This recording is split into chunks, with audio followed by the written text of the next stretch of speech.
Hello, hello, guys. Hey, how y'all doing? Bitbot, the stream has started. Now. It's happening. Speak of the devil. How you guys doing? Hey, how you doing? How's it going, guys? How are ya? Let me know how y'all are doing.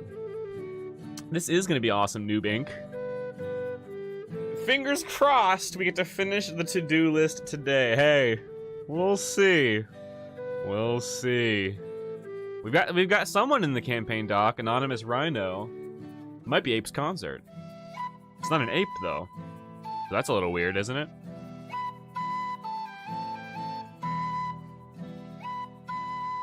It's the DM. The DM's here. Hell yeah.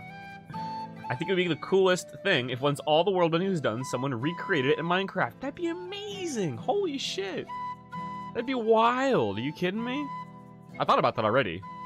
To scale. I think I actually might have said that in the Discord server. I think I said, all right, guys, next step, recreate the Elder Vale, the entire thing to scale in Minecraft. Every town, every settlement, every dungeon, the tower, everything. All in Minecraft. Have you ever been LARPing? Yes, I have, actually. Well, kind of. I used to be part of a organization that does foam combat.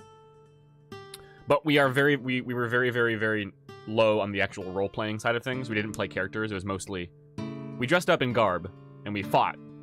And we had cultures and teams, but we didn't, like, play in character. So, close, but not quite. But hell yeah, guys. I'm glad y'all are here. Hello to everyone here. It's great having you aboard. Thanks so much for swinging through. We're gonna do what we can today. We'll give it a few more minutes for people to blow in. We'll start officially in a couple of minutes here, but we'll finish with our hellos and waiting for people to show up.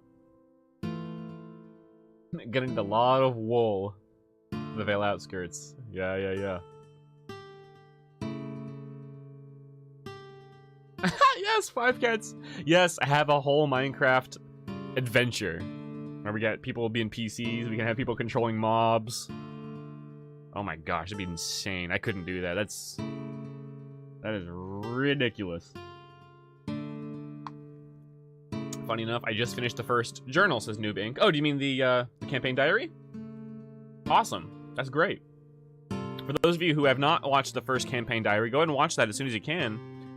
So you can hear about how the first session went. Everything in the campaign introduction, the Elder Vale campaign introduction video that came out like a couple weeks ago or whatever, pretty much all that, everything that happened in the first session is already covered there. So if you watch that video, then you're still good. But the campaign diary is still pretty cool, so watch that if you haven't. After this stream, maybe. We'll give it one more minute for people to blow in.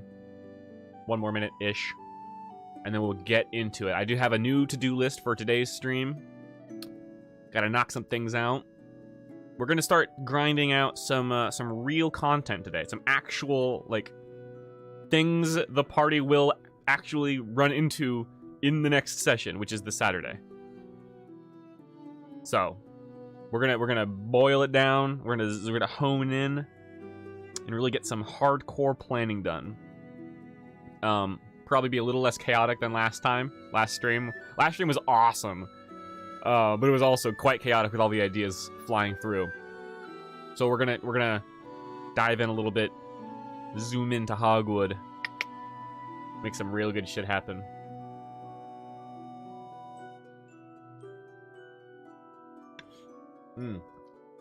I mentioned in the campaign diary video that I'm gonna have a Google form put up. I think I'm gonna make that Google form. I haven't made it yet because I haven't had time. For those of you who don't know, I'm on break from my gaming channel, taking a couple weeks off of live streaming for that, and also trying to catch up on editing and take it easy because of just mental exhaustion, emotional exhaustion. But so I haven't had time to make the Google form, but I might make it right here on stream today for you guys and ask you what I should put in it and get you guys' help. That way you can send ideas to me in the form of, you know, these nice organized forms. And then, you know, it'll be easier to kind of gather ideas as opposed to things going crazy in chat, because that's hard for me to keep up with. How big is the Elder Vale? Because in Minecraft, I'll probably squish it down to maybe around 3 by 300 to 5 by 500. That's a great idea. We haven't exactly decided how big the Elder Vale is. I think it's not that big. It'll probably take... I want to measure it in, like, days across, and then use that to extrapolate the miles. My guess is that it would take about a week's travel to get from Hogwood to Veilstone, which is the castle town. So not super duper huge, but definitely big enough that it's, you know... I think that's a few hundred miles, which is big, but it's not like a massive continent, obviously. Doc Ham. Yeah, we might have Doc Ham, the vet, the boar vet. Last stream was just one big soup of ideas mixed together. It's true. That's pretty much what it was.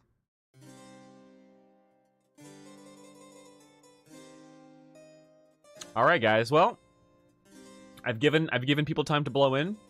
So if you guys are ready, we can get started today. Today will be a little bit less of a me asking you for chaotic soup of ideas and a little bit more me doing work and you seeing my process and then me asking for input every so often. Because I need to get some real content planned for the next session, which means I'm going to be working hard to get actual content planned. And you guys can kind of see how I do things. And then shout out in chat if you have an idea or advice on how to handle a certain something. And then I can look and be like, oh, good idea. Add that to the session, you know. So that's how today's stream is going to be a little more laid back, in the sense that I'm not going to be so much doing crazy polls and everything. But it'll be fun regardless. It'll be a good time. You guys get some snacks, sit back and relax, and we're gonna have a nice stream.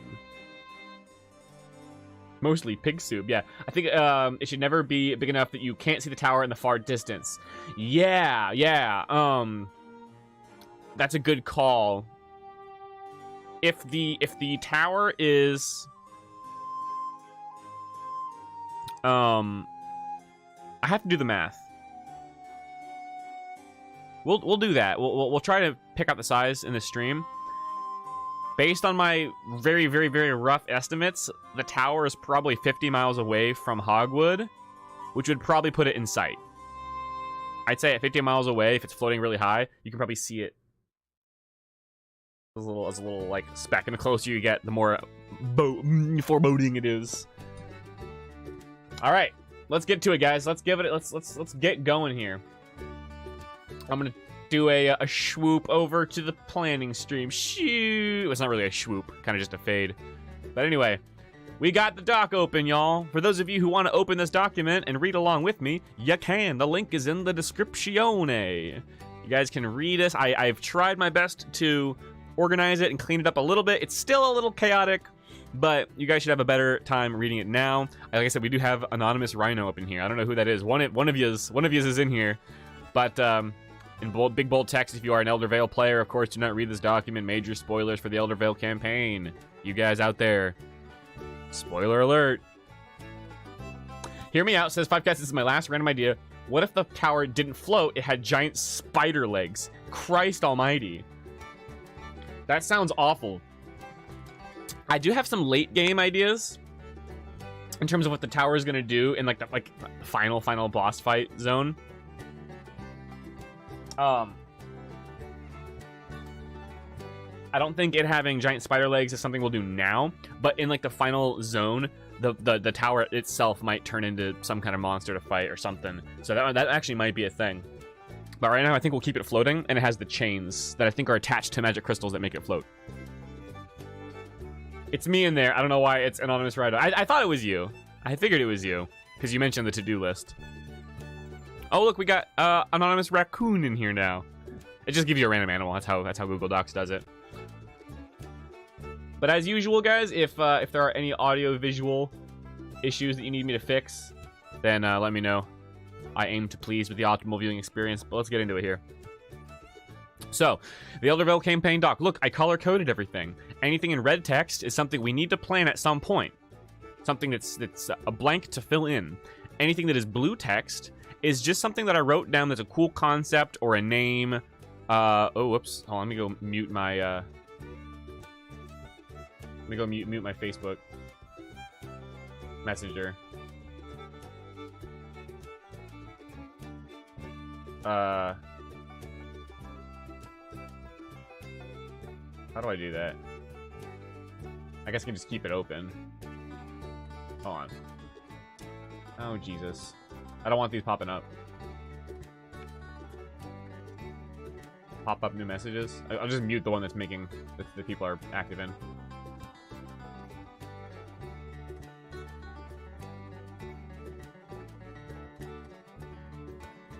Sorry, guys. I want to make sure I don't get any distractions.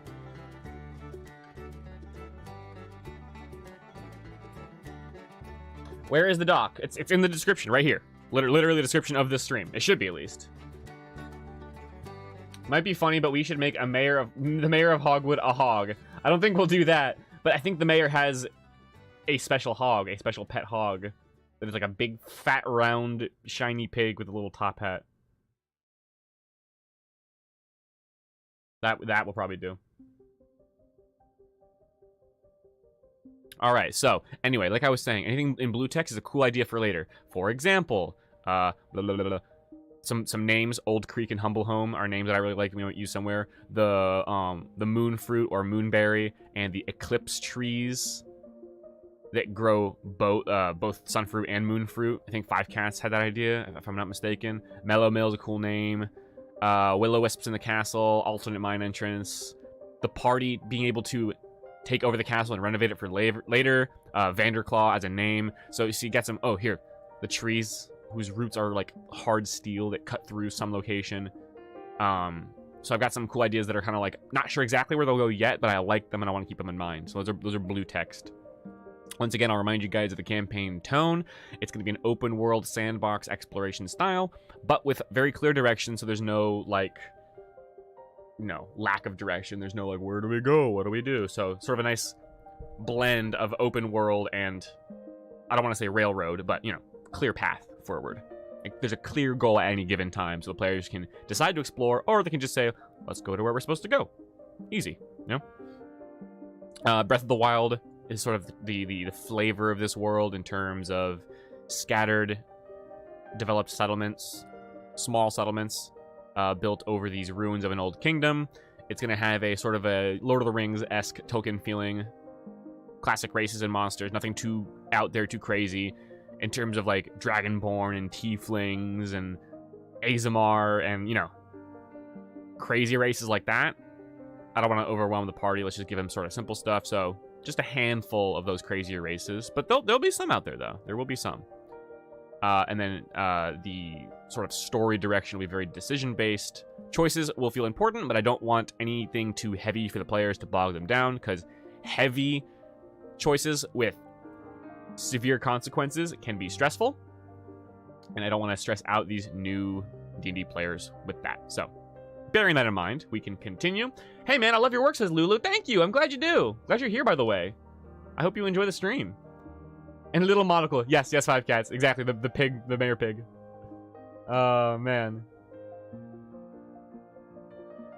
Anywho.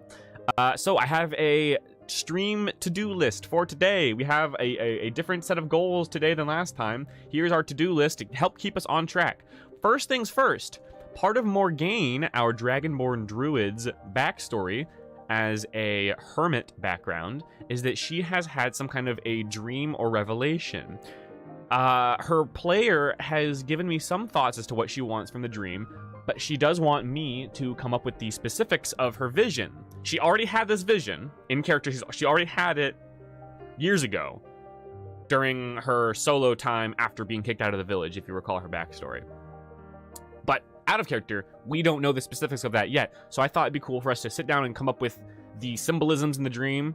Like I said, she has some idea as to what the symbolisms are, but it's up to us to come up with like specific visuals to describe the dream. So we're gonna come up with that, since I want to get that out of the way for her character soon.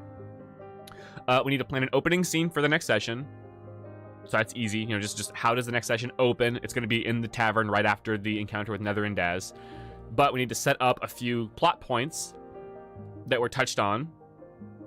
How Nether and Daz monitors the town of Hogwood. The emotional influence that's happening there that led the two guys in the tavern to get into a fight that ended with one of them dying. The man who got help for the Elder Vale, who died entering the Adventurers Guild in Session 1. Who is he? Why did he leave? Well, I mean, we know why he left, but, you know, some details about him.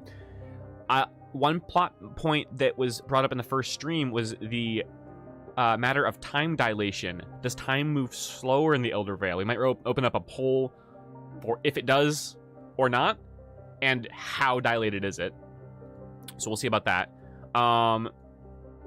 Once the party has a long rest and wake up the next day, what does the introduction to Hogwood look like? What's going on? What kind of downtime activities might there be? What kind of events happen to them? We got to come up with the first sort of adventure, first quest to send them on, and how we're going to hook them on that. What's the first cliffhanger or hook going to be for the future of the campaign? What's the direction going to be? And then if we have time, we'll continue populating and mapping out the town of Hogwood. That is our to-do list for today. We're going to try and stick to this and, you know, stay on track, be on business. Let's see. Christian Young says, back to excitedly talk more about Pigtown. Hell yeah. Have to jump in and out this stream, sadly, because of college classes. Darn it. Well, hey, listen. You're always welcome to pop through however often you can. I'm looking forward to you being here. I'm glad you're here. Thank you for being here. What if the hog was like the Pony Sebastian in Parks and Rec? I haven't watched Parks and Rec. But a town hero of some sorts, that might be a thing, yeah. There's also gonna be like a hog festival coming up soon, so we'll see about that. Oh. Get out of here, Facebook. How can I shut that shit up? Hold on. Oh, I'm doing this real quick so I can. Here we go.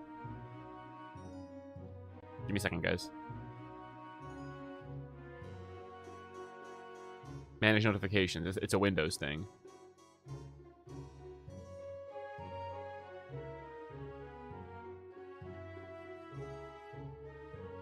I want this to stop. Please, stop.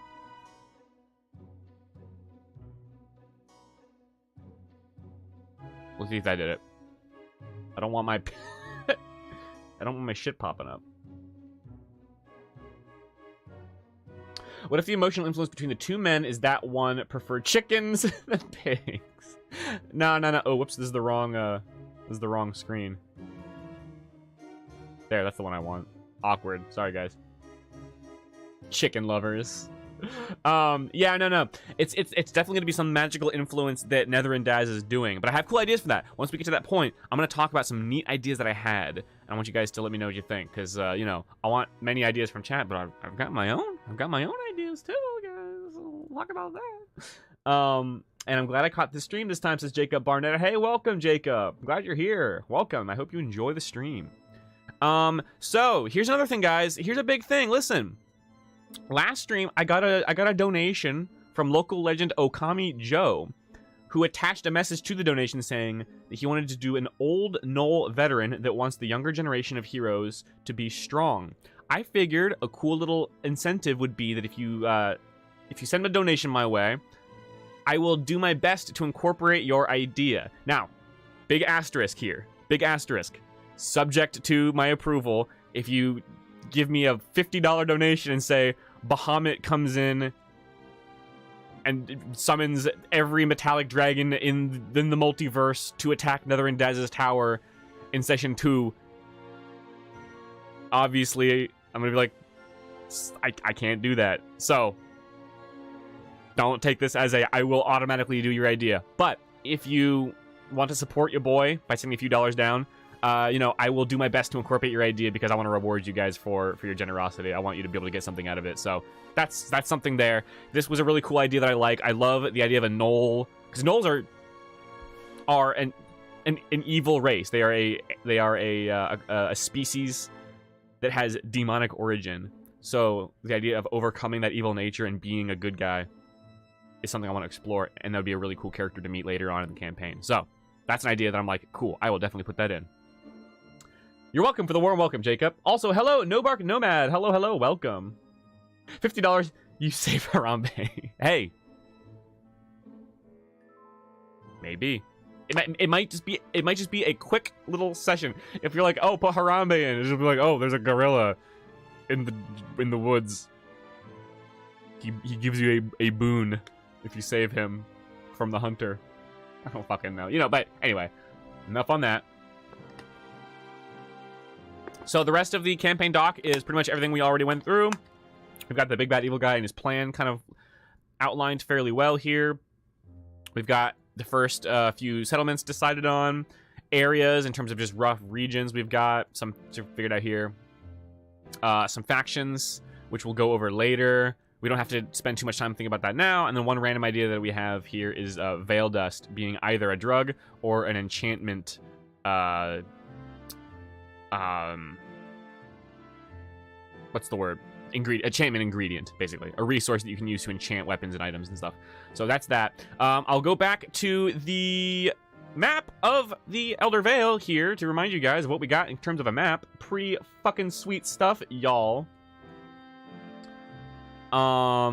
It got messed up. The colors of the X's got messed up. Every X is a settlement. We've got Hogwood up here. This is where the players are starting.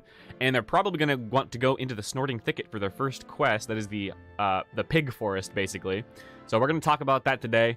But anyways, let's take order of business number 1 here. Morgaine's Dream. Like I said, our player character Morgaine, the Dragonborn Druid, part of her background as a hermit is that she has had a dream or revelation of some kind. So we need to think about that. You know what? Let me pull up Morgaine's character art to... Uh-oh. Don't want that there. To give us a little reminder of what this girl looks like. Our Dragonborn gal.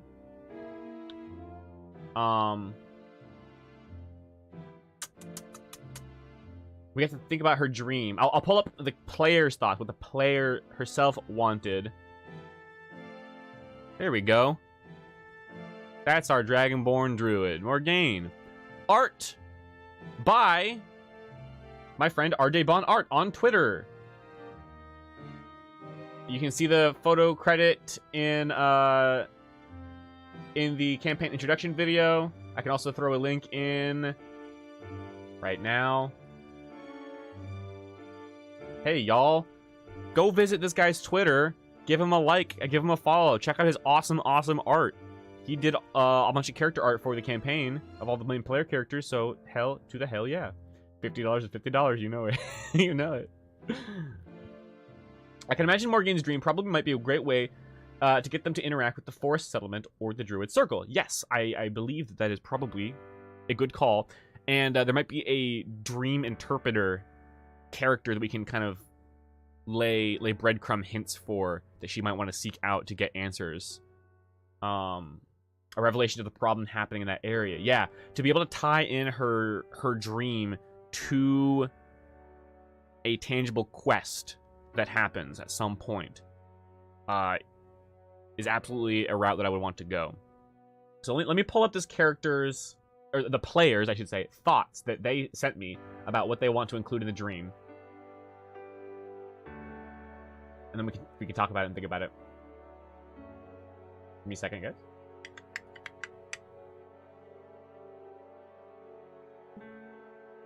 Now, like I said, this is the player character who, in the recent campaign diary entry, you would have heard me say that this is the player who came to me privately after the session and asked for advice on how to play her character better, how to role play better, which was very awesome of them. And during our private talks, I basically said, "Oh, hey, let me know about you know, what you want for that vision kind of thing."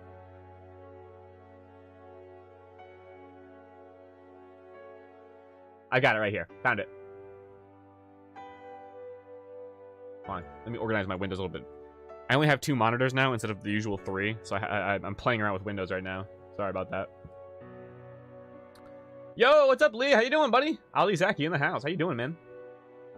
With Daz destroying the Lake Forest area, it could be Earth calling out for help. It could be, but I think that this vision or dream is going to be something a little bit more personal for her, the character. There will be a spiritual, druidic aspect to it that will probably touch on the earth and nature calling out to her.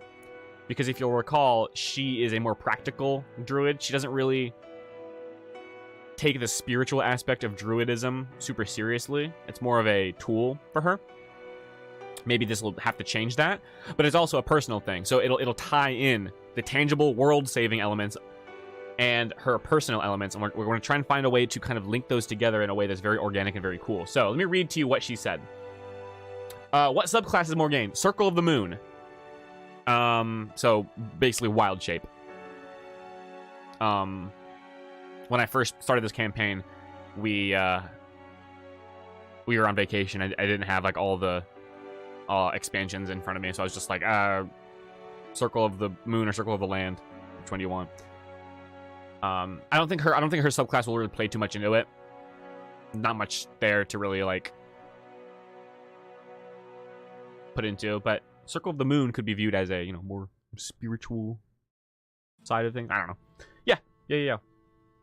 So anyway, she said, and I'm gonna not quote the private conversation too heavily. I'll just basically read what her thoughts were on the vision. I asked, we should talk about Morgaine's hermit revelation that was given to her by her background. I can go with a few ideas for myself, but I'm curious if you have any aspects that you'd like to add. She basically said that the spiritual aspects would be good, but also she was thinking along the vein of forgiveness. She said that Morgaine thinks that people suck because of her backstory, but maybe this vision is something different. So, you'll recall that she was kicked out of the village because the people there didn't trust her because she's a dragonborn, a green dragonborn at that. Green dragons are very untrustworthy, and these humans sort of discriminated against her and didn't trust her ever, even though she lived in the village for a few years. And she's kind of jaded against humans for that, and people in general. She thinks people suck. So, the vision comes along, and she wants it to kind of go away in being like, you need to learn to forgive people and be more open-minded, more trusting to people. Tying that into the nature and the spiritual side of things is probably premium here. So let's think about that. What's up, Jared? Hey, welcome. Ask the locals for areas of interest. Yeah, absolutely. Hey, Chris, I just finished art of the fancy pig boy. Oh my gosh, did you? Okay, hold on. Let me pull it up. I'm not gonna pull it up on the stream right this second. Oh my goodness. Okay, you know what? I will, just real quick. The fancy pig. Oh man, that's amazing. Might have to throw that in there. I don't know. Hell yeah, that's beautiful. All right, so I'm thinking that the vision should basically be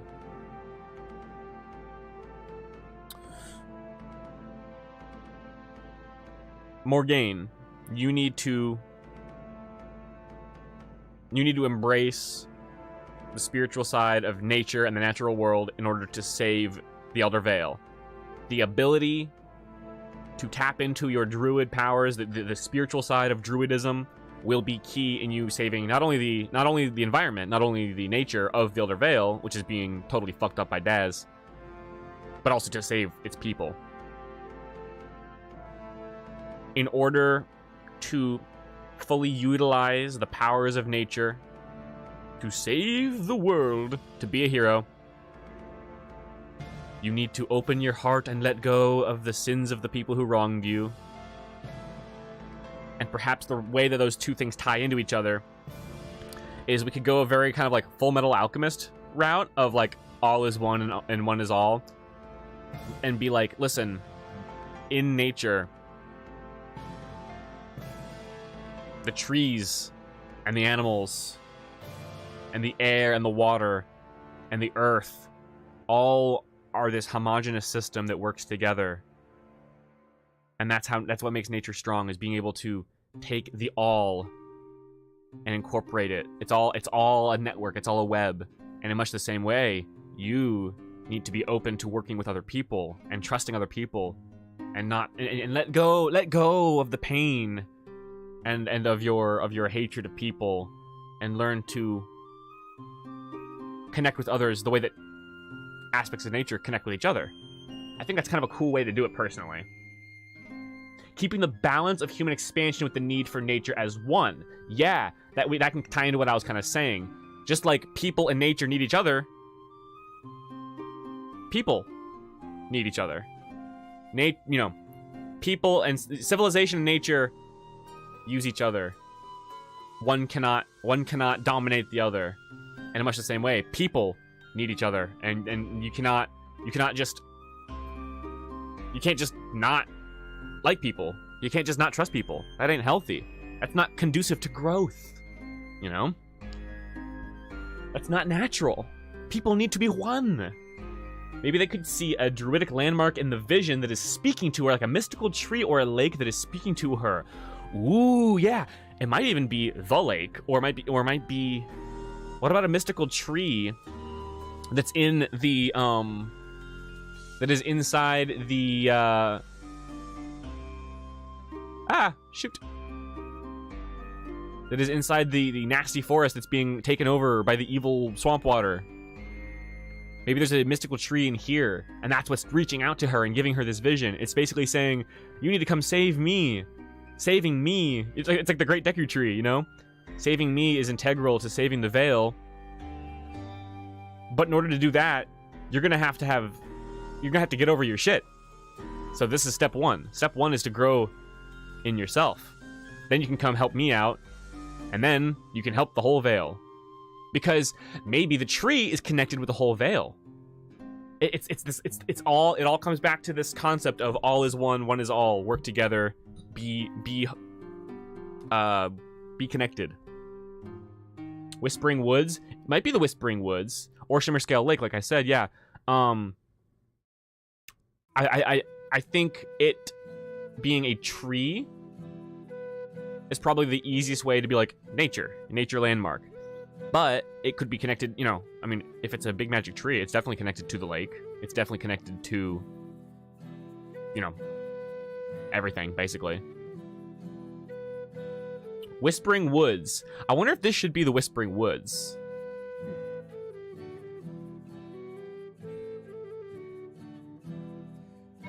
Because I know the Whispering Woods needs to go somewhere. For now, we'll say that this might be the Whispering Woods. Let me do a little copy paste. Whispering Woods question mark?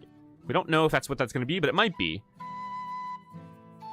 Maybe through adventures, you see the land all over the Vale slowly die until you save the tree. Yeah. Maybe Barleywell, the town that's sort of the agricultural town. Perhaps its crops are not doing so great.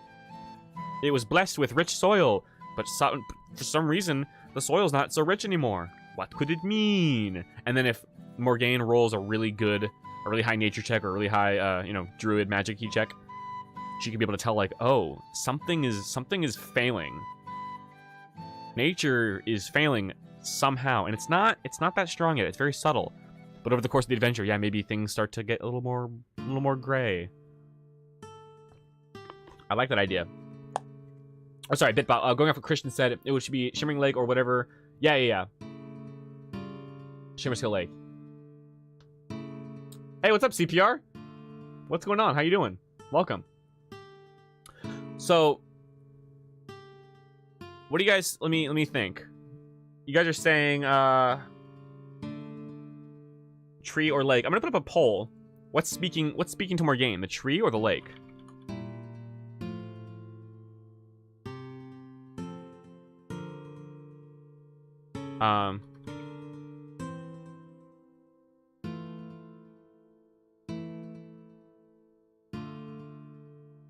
Or, well, I should say, if it's the lake, it actually might not be the lake itself.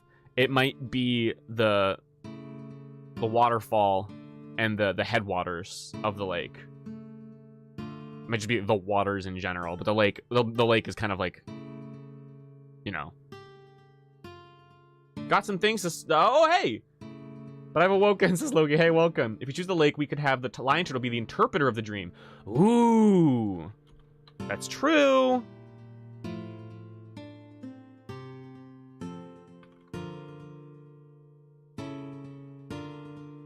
It's actually... I think we said dragon turtle, because that's what it's called in D&D. But you're saying lion turtle, which is Avatar Last Airbender, which we might actually do, because my wife, who plays Rhonda, is super into Avatar, and I think probably her sister, Morgane, is probably into it too. I'm gonna do that and see what you guys think. Because I like both. I like a mystical tree, and I also like the lake itself. And if it's the lake, then the dragon turtle or lion turtle could be the interpreter who says, like, oh, the lake is speaking to you. The waters of this land are speaking to you. And I know that because I'm the dude who lives here. And shit sucks, bro. And there can still be a mystical tree that is failing within the Whispering Woods, and that could be part of the quest as well. You know, it doesn't have to be one or the other. It could be both. It's just which one is responsible for the vision. Or it could be like a false flag. It could be like, oh, it's the tree talking to me. Get to the tree. Tree ain't talking to you. But if the tree's not talking to you, what is? It's the water that feeds the tree. You know? We have to go to the source. You know? So, it could be both. And tell me what you guys think about the dream, Morgaine's dream, in terms of the themes that I said. The idea of forgive humans, be homogenous with them, be connected with them. That is the source of your druidic strength. Just like nature, just like elements of nature are one, people are also one. And you need to come to terms with that if you're going to be truly strong. So let me know if you like that mystical aspect of it and the tying in of that to the waters. Water being the source of all life kind of deal, you know, and being like, oh, the waters of this land connect everything. It all makes sense, you know. Maybe the tree is a big tree with a mystical artifact that it's de-magicking. That could be a cool idea. Also give lore of the land, showing images in the water, like the water memory thing in Frozen 2. I haven't seen Frozen 2, but I get what you're saying. Images in the water could give lore of the land. Yeah, and it could be very rough to... It could be very, like, hard to interpret, because it's literally ripply water images that are restricted to what the water saw. It's like, you know, it's kind of, like, hard to make out. But yeah, there might be, like, a magic pool or magic, you know, reflection area that gives some lore exposition. Very true. Looks like you guys are leaning toward the lake being the source of the vision, which is pretty fucking dope. Magic Dragon Turtle, tell me my fate. Yes, exactly. Nothing ends. Welcome. Hey, how you doing? Glad you're here, my friend. I just got here, says Medical Meme. What has been made so far? That's a great question. There is a campaign document link in the description below that you can look at to look at all the ideas we've discussed. But basically, we have a very rough world map made on pixlr.com, which is my favorite Photoshop knockoff website. We have the map made. We've got some characters and locations planned out, and now we're planning the first session. If you don't know what is going on in the campaign so far, I've got a campaign introduction and campaign diary entries to clue you in as to what's going on. So check those out at your leisure. But now, for Morgaine's Dream, I think I like where we're going with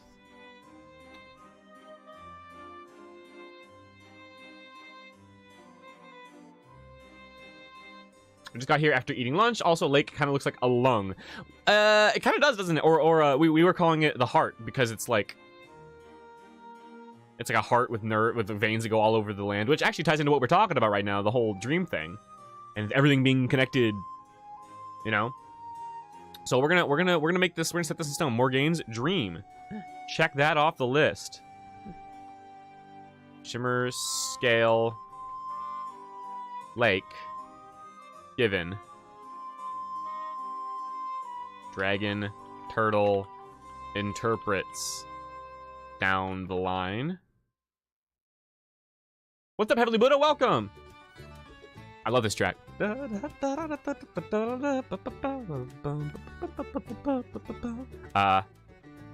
All is one.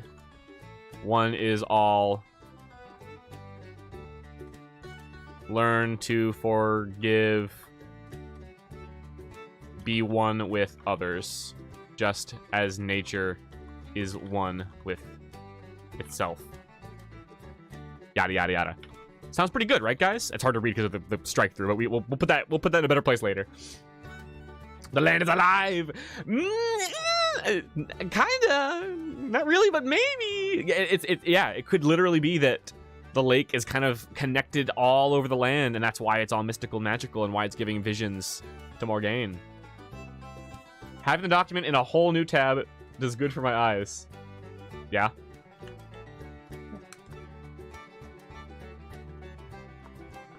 Heck yeah.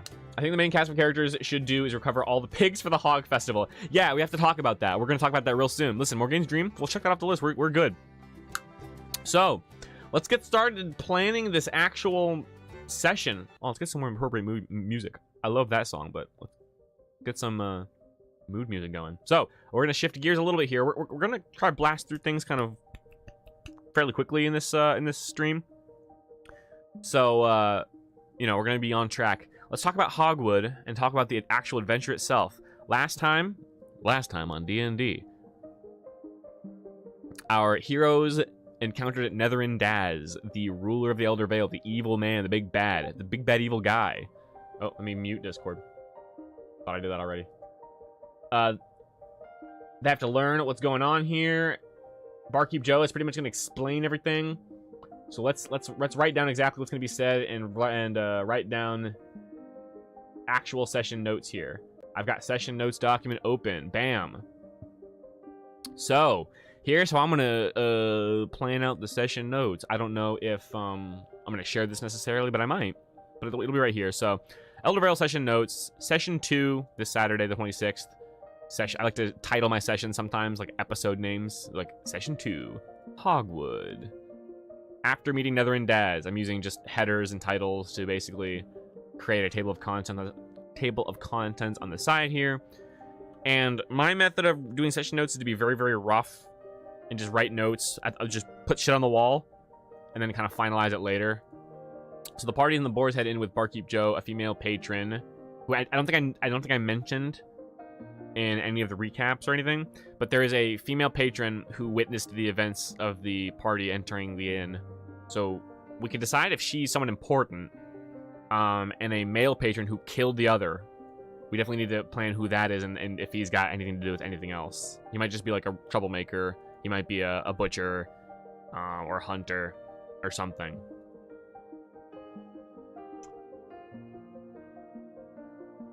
Waking up to a loud rumble and squeal, the pigs running into the forest from a mysterious danger. Oh, damn. Kicking things off with some excitement. Holy shit. We might. We should do a Charlotte's Web ripoff. Yeah, maybe we will. I mean, it'll probably be something similar to that because there's going to be like the pig festival. So, let me see here.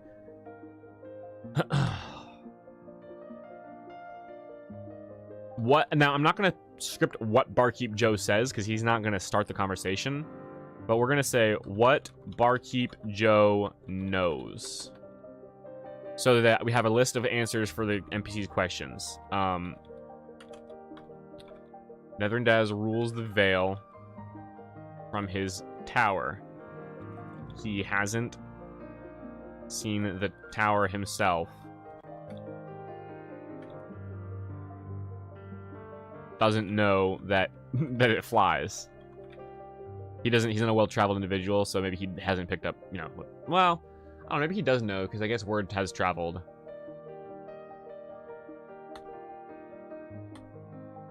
It probably won't come into play.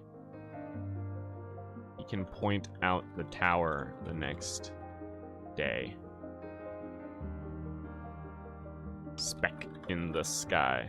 It's quite far away, but it's still pretty big, so you'll see a little tower floating. Netherin knows everything. You can't hide secrets from him.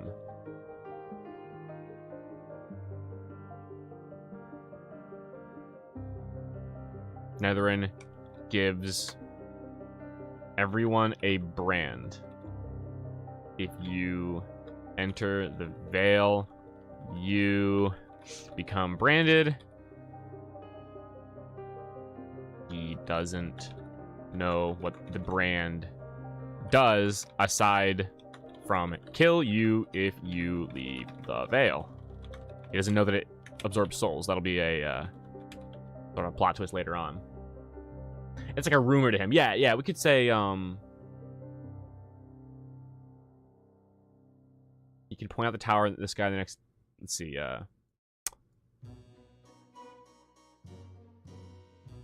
knows a rumor. Hold on.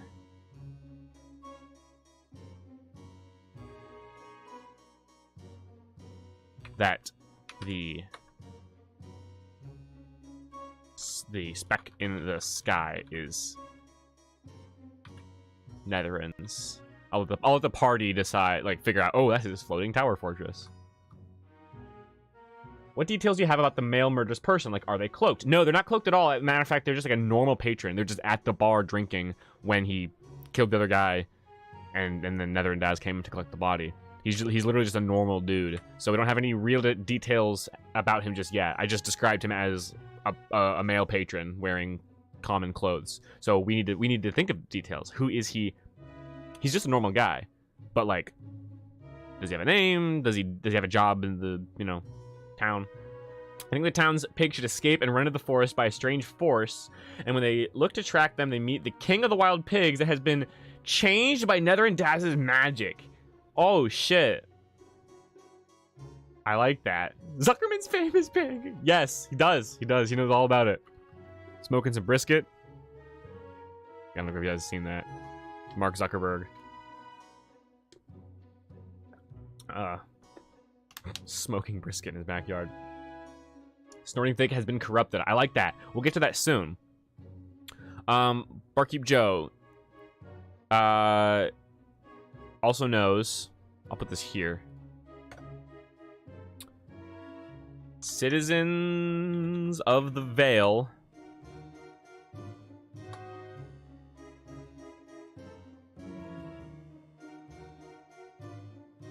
have become increasingly hostile toward one another. Every so often,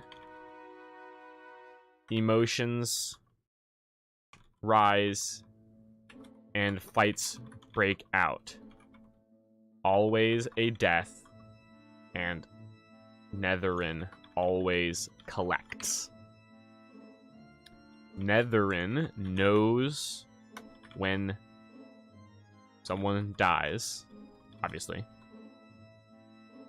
Netherin pays Barkeep Joe pays, yeah, for the corpse. The gold is enchanted. This is an idea that I had. This is the big twist.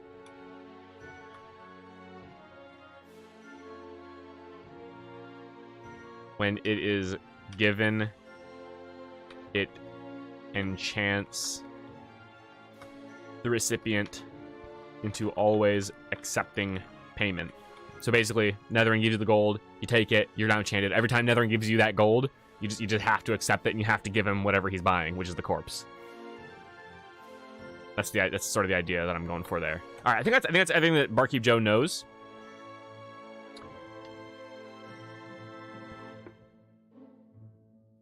There can be a pig hunter that smokes pig meat in the shape of a cigar.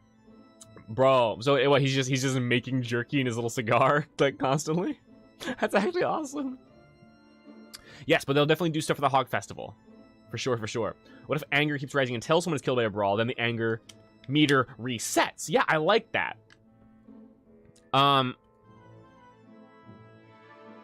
Once a death happens, tensions reset. I like that. I like that way of thinking about it. But yeah, Slim Jim in his mouth, exactly. Out of left field fear, but the dragon they use for the specialty smoke. Wait, the dragon they use for the specialty smoke has escaped. Nah, this is a fairly low fantasy campaign when we're in the settlements. There's not a whole lot of like dragons lying around and stuff, so nothing too crazy like that.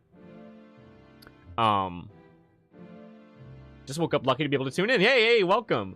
Glad you're here, Tian. Netherin paid Barkeep Joe because a corpse is technically a sandwich. And Oh my gosh. For those who don't know the joke, hot wings are sandwiches in Chicago, according to the Chicago Department of Revenue for tax purposes, as well as burritos and frozen pizza. It's all sandwiches. I love it, Logie. There will be sandwiches in Barkeep Joe's in the Boar's End. Netherlands has a gravekeeper looking guy, and that would be a big mini boss.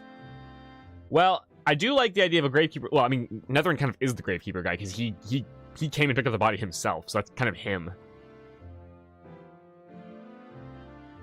What if the party has to choose a sacrifice every once in a while to reset the meter? That's dark. I would agree with that, except that we just saw a scene where the tavern, one patron stabbed the other. So clearly they don't have a system of sacrifice in place if the meter has been reached just now. So kind of doesn't make sense to have sacrifices. But another settlement might do that. I'm gonna put that in the. I'm gonna do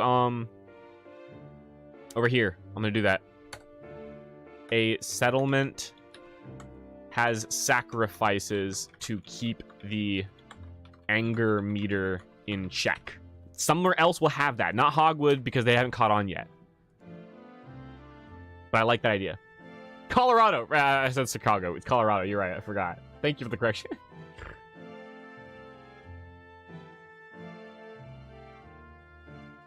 Yeah. Veilstone is a great place to put that because Veilstone is very, like...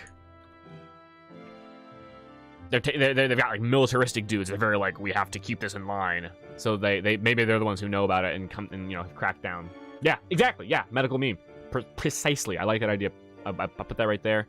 That's good. Lake Village would be a good place for that. Maybe. But they're just as kind of in the dark about this as Hogwood is. Basically, the farther in you go, the farther back you go on the map, the more crazy it gets and stuff like that. But anyway, so let's see. Who's gonna be the guy and the girl, the female patron and the male patron? We have a whole list. Let me open up. We have a whole list of potential NPCs for Hogwood. This is kind of messy. I don't like how this turned out as much just because it's a bunch of random names. But we could potentially use someone from this list here.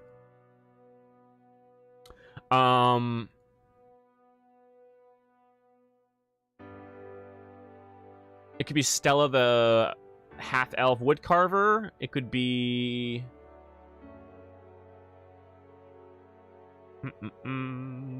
the Weaver Serena. I like having it be a basket weaver. Serena's basket weaving services.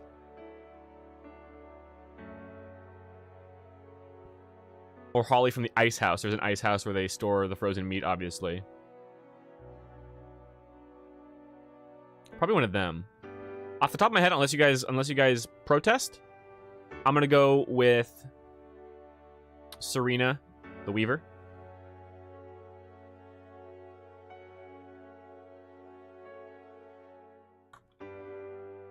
She's a basket weaver. And if they fail to beat the Hog King, they find Hogwood trampled down. Not everyone is dead, but it's serious damage to the town. Jesus. Well, I'll remind you up at the top here. The choices feel important, but not too heavy. I don't want any super duper heavy consequences. But we might imply serious consequences that might happen if they fail to beat the Hog King. That might be a thing. But we'll get to that in a second. Right now we're playing the opening scene, but we're gonna do the first quest soon. So we'll talk about this. I like these ideas. I like the Hog King in the Snorting Thicket. We'll probably do something like that.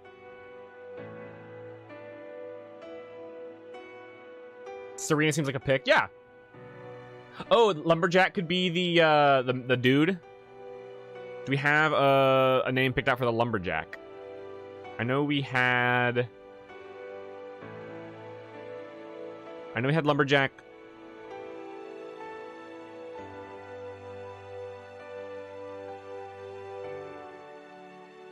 I thought we had a Lumberjack written down. Oh, here we go. Kurt. He's the lead. But Monty is a lumberjack. He's not the head lumberjack. So Monty, let's make it him. Monty, assistant lumberjack. Monty is lumberjack. Yeah, Tian. Yes. Perfect.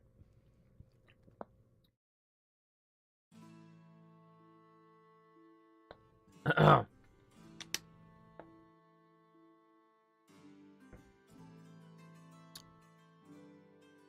me 1 second.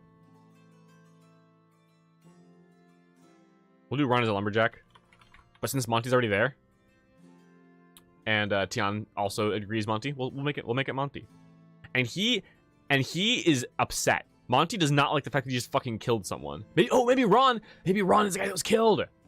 Lumberjack Ron. Oh man. Lumberjack Monty. Oh man. Feels horrible that he killed his co-lumberjack friend Ron. Yeah. Yo, Chris, what's up, Speckled Jim? You made it. Hello. It's going all right. Right now we're in the tavern, or the inn rather. Right after the party met Nether and Daz, we're deciding how it's gonna go there. Lumberjack Monty is the one who killed his friend Lumberjack Ron, whose corpse was taken by Nether and Daz. That's perfect. That's pretty much all we need for him. Well, his emotions were altered, but are now normal. Anger meter reset from the kill. He doesn't know what came over him. Has been more irritable over the past week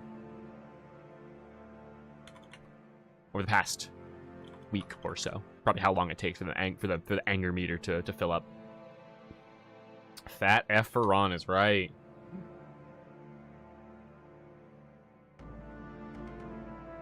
He's a lumberjack and he's not okay. He's right.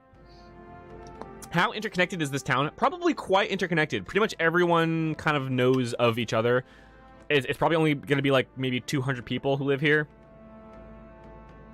So everyone has seen everyone else, you know, at some point, you know. Very kind of tightly packed community. Everyone has a job kind of thing. Everyone chips in. I'm disappointed it's not a tavern. Could have me as the bartender, seeing as I'm a taverner. Are you really?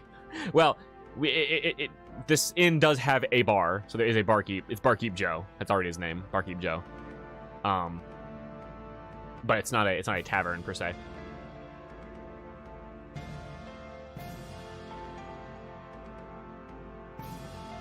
Is being consoled and not doing anything rash by his co-lumberjack friend Chuck Timms. Yes. All right, so that's it. And then Serena the Weaver. Serena. Lumberjack Monty. How old is Monty? Probably like 28. Male human. Mustache. Mustached. In shape. Serena. She's maybe like 34, 35, we'll say 35. Female human. Blonde.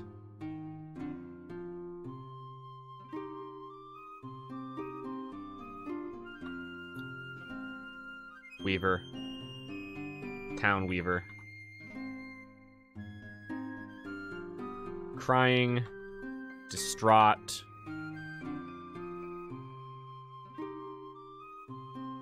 Does she have anything else to say, guys? Anything in particular that she's gonna add to the scene?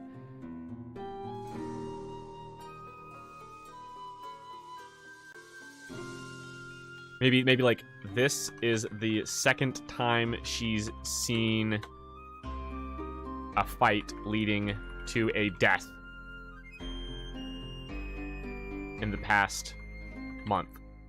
So like this isn't her first time seeing it, which is a clue the party could gather into, like, okay, this is a pattern. You know what I'm saying? Serena comes over to comfort Monty. That could be, yeah. Goes to comfort Monty. They are friends.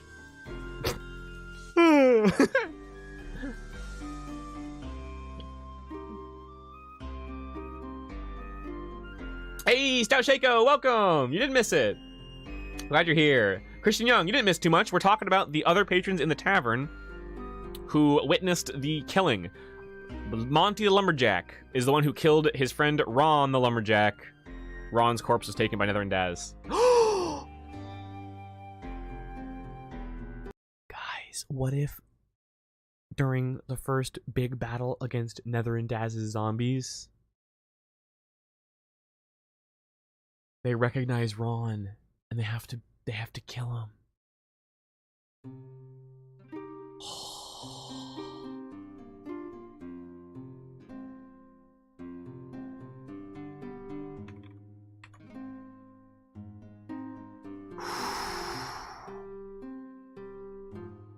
Ooh, that's rough. That's fucking rough, y'all.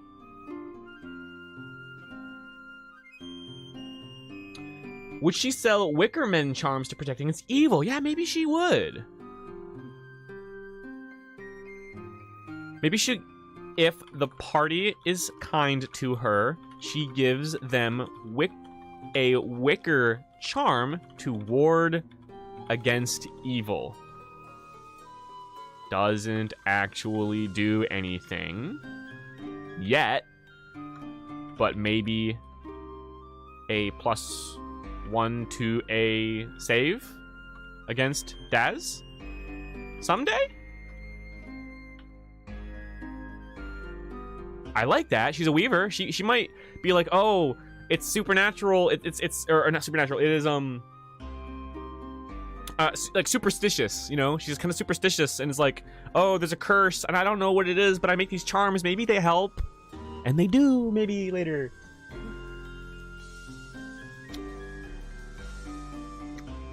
Yeah. Stout, yeah, we're wavelength on the brain cell. We share a brain cell. It's epic. But he's not a proper zombie like the troll. Yeah, maybe. Oh, Monty asked for a special flower for Ron's grave. Oh, fuck.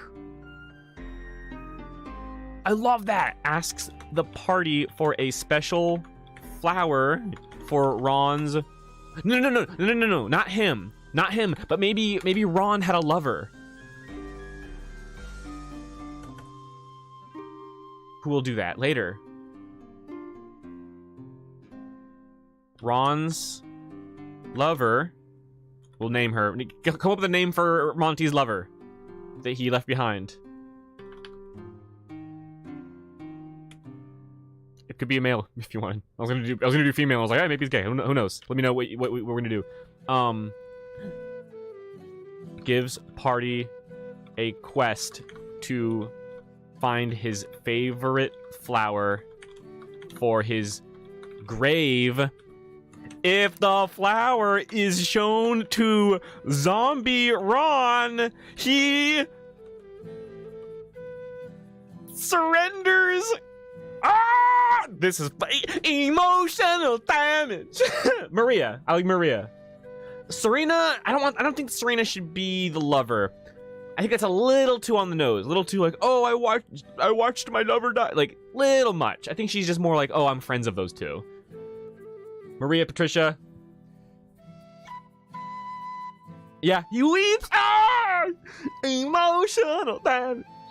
Whenever Ron is aware he's being controlled but unable to stop himself and has to beg the party to put him out of his misery. Yeah, but the flower is the thing that does it. Maybe he's just brainless zombie, but if they show him the flower, he's like, fucking God. Alright, we'll say Maria. That was the first name I saw. I like that name. Maria. Ron is like 30. Male. Lover, Maria. 29. Female. Just whatever. Ron's gay lover. Maybe they're just roommates. Roommates. Yeah. They were just roommates. Oh, that's amazing.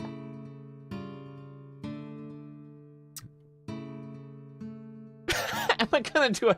Oh my gosh.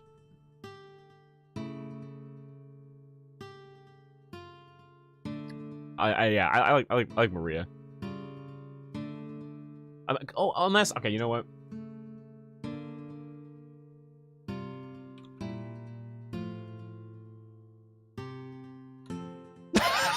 Should I do a poll to see if Ron is our gay lumberjack? That's too fabulous. Anyway, let me know what you think about that. Would Ron have a child? Oh, maybe.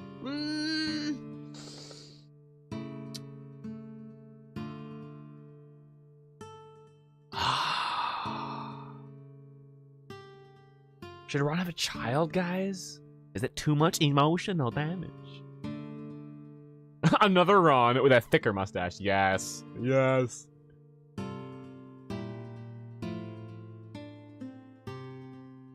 Secret lovers? Oh no! I think that's too much, too twisted of a situation for just plain NPC. So I think we're gonna leave it.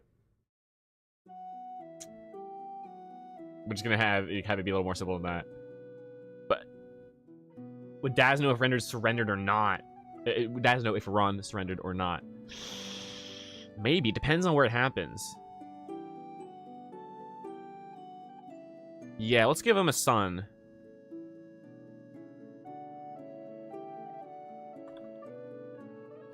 But probably young, probably like 2.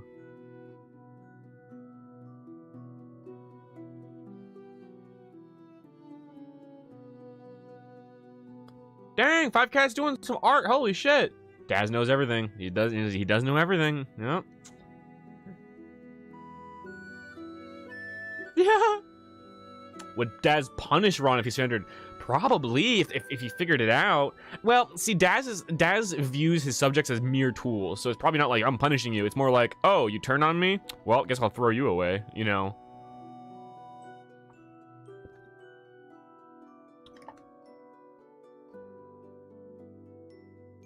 While amazing, secret gay lover plotline, kind of recurring character plotline. Yeah, we'll throw it in somewhere.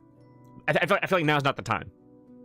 We'll do it at some point. But I love the wicker charm idea. Yeah, if the party's kind enough to her, they'll offer it. She'll offer it to them. So that's pretty much it. As far as the tavern goes, or the inn. So, boom, opening scene done. So we already are. We're already imagining the emotional influence thing happening. Hold on, I'm biting my lip. Jesus.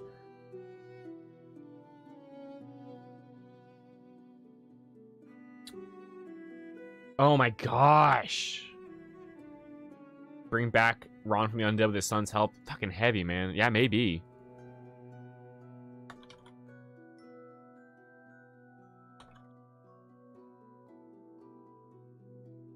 What if she was evil and that's like a tracker to help keep the wicker closed? No, I'm leaning away from like evil double agent yet. I want the party to meet a lot of really nice, wholesome people before we start like backstabbing them. Because it's my personal belief that the traitor, the evil insider, needs to be handled it needs to be done very rarely for maximum emotional damage, and doing it this early would be kind of cheap. I'm gonna lean away from that for now, I think. So, okay, let's move on to the next item on the list. Yes, so emotional. So here's my idea for the emotional influence-y thingy. I'm gonna do bold text, emotional. Okay. Here we go, guys. I'm gonna bring up some cool ideas for you. I want you to let me know what you think. I already have these ideas like in my head already, but I want to run them by you guys. The Veilstone seems like the hub for all the cool shit. Yeah, basically.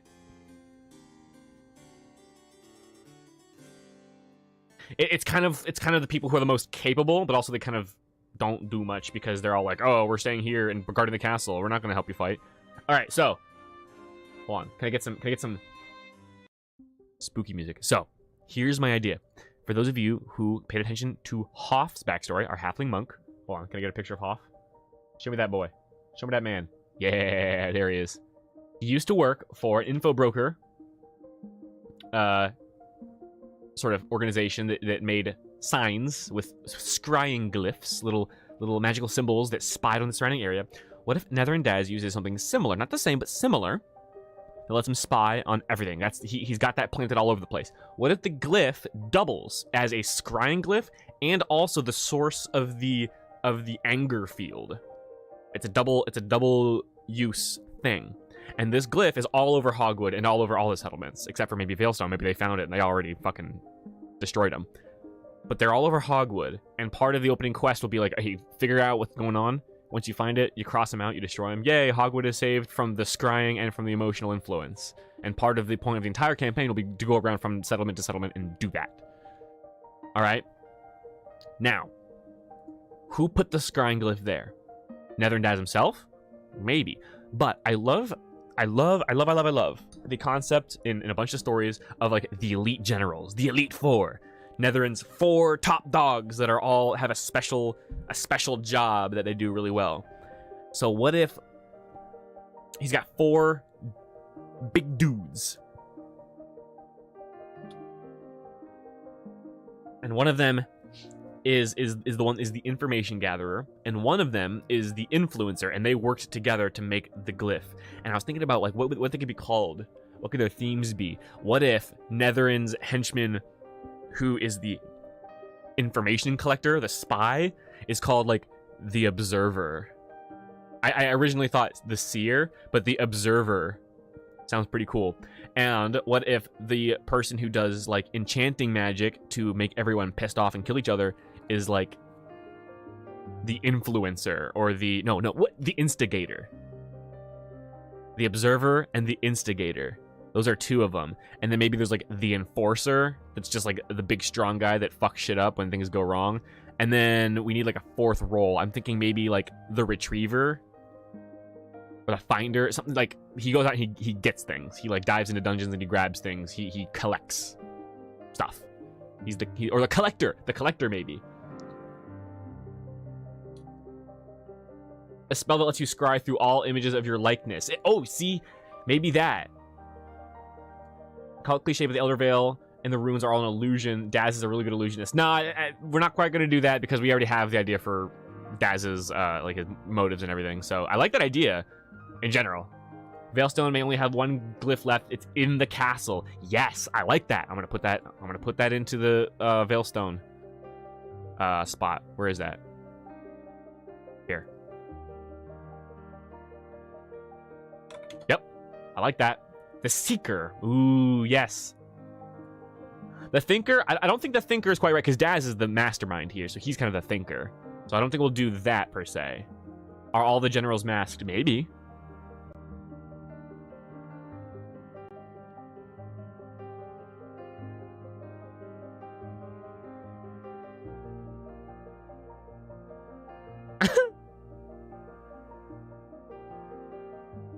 The Observer could be a construct. Yeah, maybe. Maybe with like a fucking, just an eye. Oh, like a golem thing with like a big eye, like stone head thing that hovers over the neck or something. The Seeker sounds cool. And the whole point of the big campaign to unite the entire Vale and teach them about Netherin's tricks, and then they help you fight the army. Yes, that's what I'm going for. Part of the entire point of the campaign is to visit all the factions, gain their help them first, help them rid them of Netherin's influence, help them with their problem in order to convince them to join the cause. Yeah, it's kind of like basically the overall quest. Would the generals be all together in the tower, or they have their own territories? Well, actually, I'm glad you noticed that. We've got 4 zones: the Gleam, the Grove, the Gloom, the Glade. Maybe each one kind of rules an area. You know, that's like their domain kind of thing. Maybe. The Seeker could be like a Kenku or something. Kenkus are awesome. All the generals are based off animals. Maybe. they have masks, maybe the party could take them and use them, but they have hidden curses. Mask of the Observer, Mask of the Enforcer. Oh, shit. One of them is the Hogfather. They probably won't be tied to Hogwood, so no, I don't think we'll do that. Looking for shinies. Yeah, an Eye Golem sounds sick. A monster from Tomb of Beasts. Who'd be the weakest general? The weakest in terms of just, like, combat ability? Probably, like... Probably, whatever I call him, the Instigator. Because he uses, like, enchanting and illusion magic to do all the work for him. What if the Seeker was a big amalgam of bodies? On top there's a glass case full of green life juice and there's a floating eye inside. I think the amalgam of bodies actually might be the Enforcer. Because he's like the ultimate like powerhouse life form. So he's got combat. He's got like a manticore's tail. You know.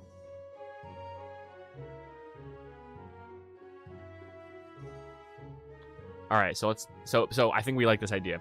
Emotional influence and scrying.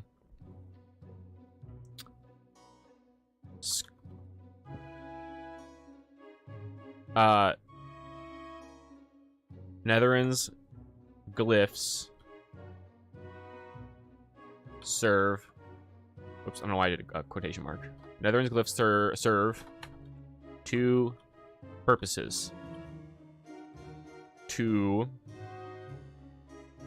observe the world and people around. I'll call it Netherins glyph for now. That's the official name of one glyph. To observe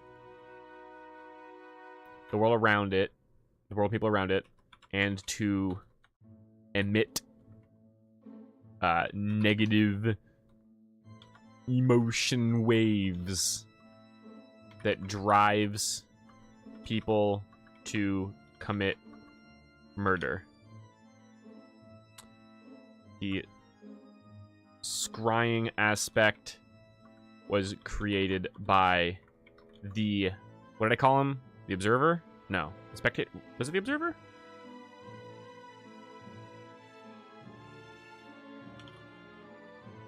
that what I called him? Not the Seer. Yeah, the Observer. The negative emotion aspect was created by the Instigator. Two generals of Netherins forces. The Weedles. Oh yeah, I need to hold on. Let me. Weedles. Instigator. Yeah, that's the emotion one. What if the Enforcer has the glass case of life juice? Yeah, I like that idea. Enforcer's mask could be like a plus to strength and calm, but minus in whiz. Yeah, I like that. What if the Enforcer was the troll super weakened by leaving the veil? Oh.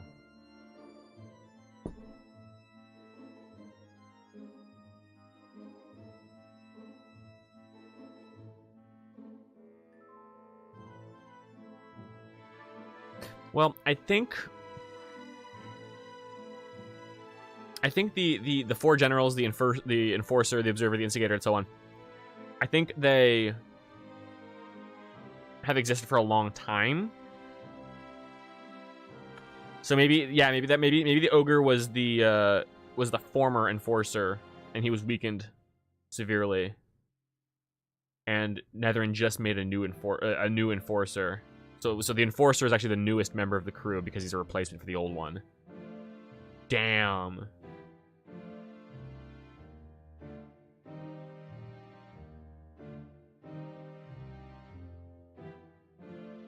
What if the Enforcer was... Yeah. Ron is the new Enforcer? Ow.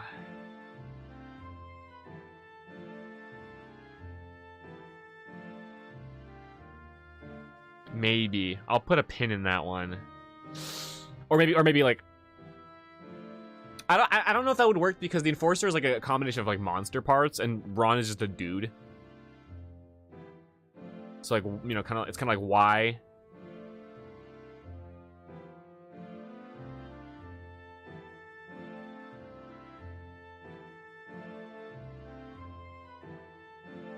There was a fifth one, spying in Veilstone, trying to get into the castle unnoticed, being the newest member of the elites. Yeah, maybe. Instigator was a traveling figurehead known in each town, but secretly instigated violence when he would come to town. Yeah.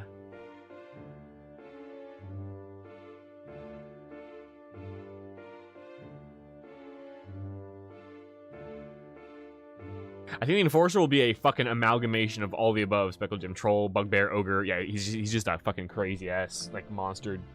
Alright, so... Well, we'll get back to all this. Alright, let me go up to...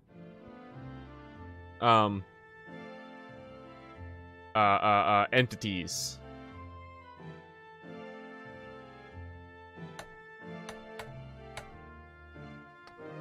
Let me build a little spot for this, because this is dope shit.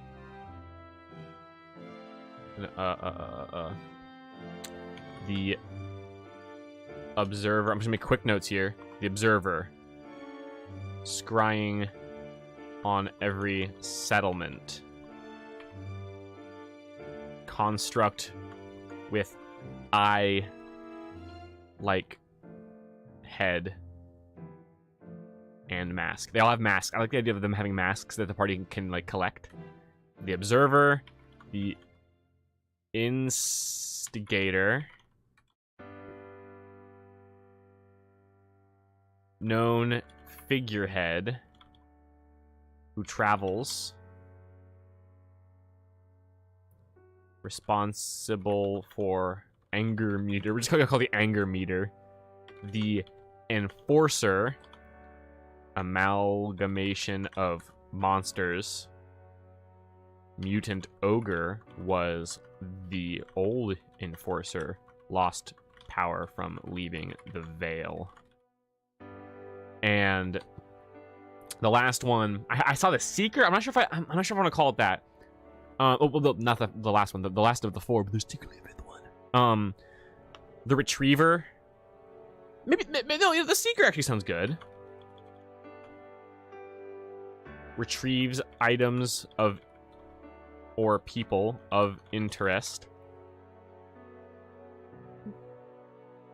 And the Infiltrator? The Traitor! Secret fifth member.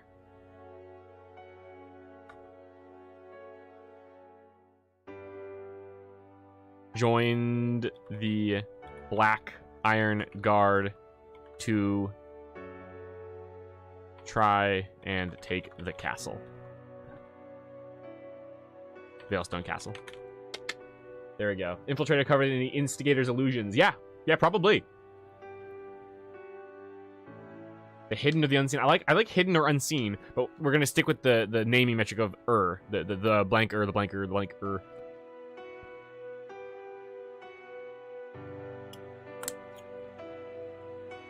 Let me see what you guys are saying here.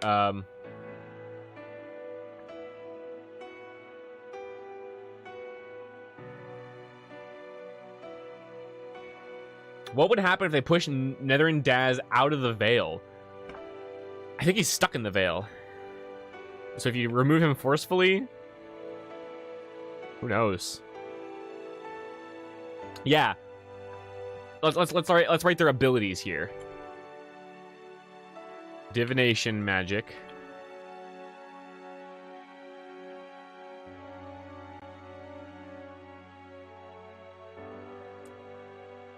Enchantment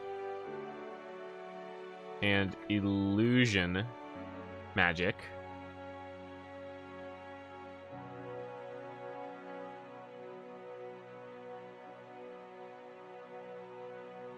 Raw power.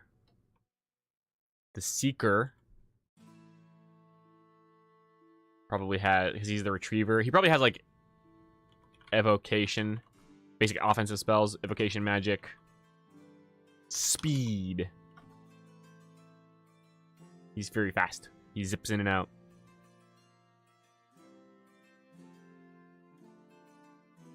He's kind of just basic. Hashtag basic bitch. Infiltrator. Disguise. And invisibility. Lots and lots of magic. Yes.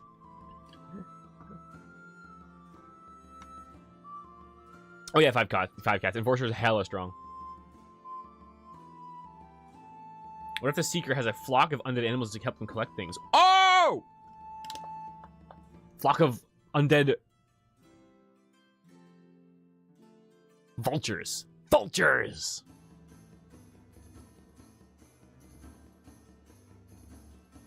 Which means it's not evocation. Well, it could be evocation. Conjuration. Summoning. Flock of undead vultures to retrieve things. Oh yeah, crows and ravens. Crows and ravens are definitely good.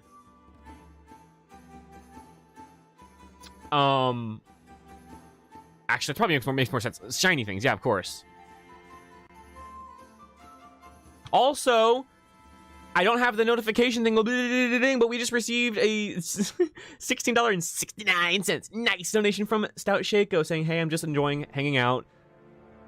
Money. Also, I want to do the funny number, don't mind me. Hey, thank you so much. The funny number is great. Listen, oh my gosh. Thank you so much for your generosity. You're amazing. You're a legend. Hey, Stout Shaco, by the way, in this realm, if you donate, you get an idea that I'm going to put in the campaign. Subject to approval. Can't be too crazy. But if you want to send me an idea real quick, either now in chat or on the Discord, send it to me, and we'll get you like a cameo or something. Let me know. Everyone, clap it up for Stout Shaco, the generous legend.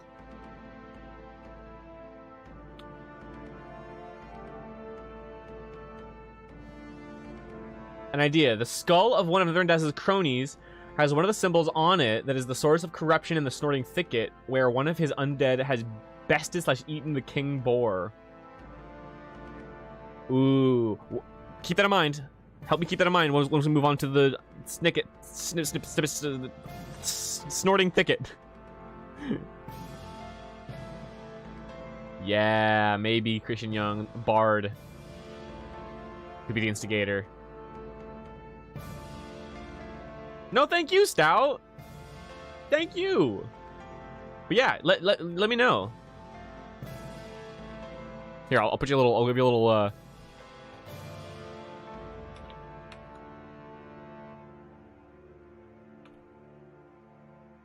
A little placeholder so we can remember. All right, clap it up for Stout. Hell yeah! All right, so back to business. These are what the glyphs. Netherin's glyph. Observes the world around it and emits negative emotion waves. Has people commit murder so that Daz has bodies to collect. One of the undead was bested/eaten by the king boar. Oh, yes. Got it. Keep that in mind. Yes. I like that. I like that. I like that. If you set up channel membership, I would sign up. 100% worth it. Yes. Channel membership is coming someday, guys. Don't worry. Channel membership is going to happen. I've been behind on that because stress. Undead grizzly filled with wasps. Holy shit, that's nightmare fuel if I've ever heard it. That sounds awful. I'll do it.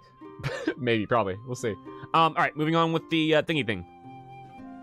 Scrying and emotional influence. Set up. Boom. The man who got help for the Elder Vale. All right, next thing to think about, guys. Next thing to think about.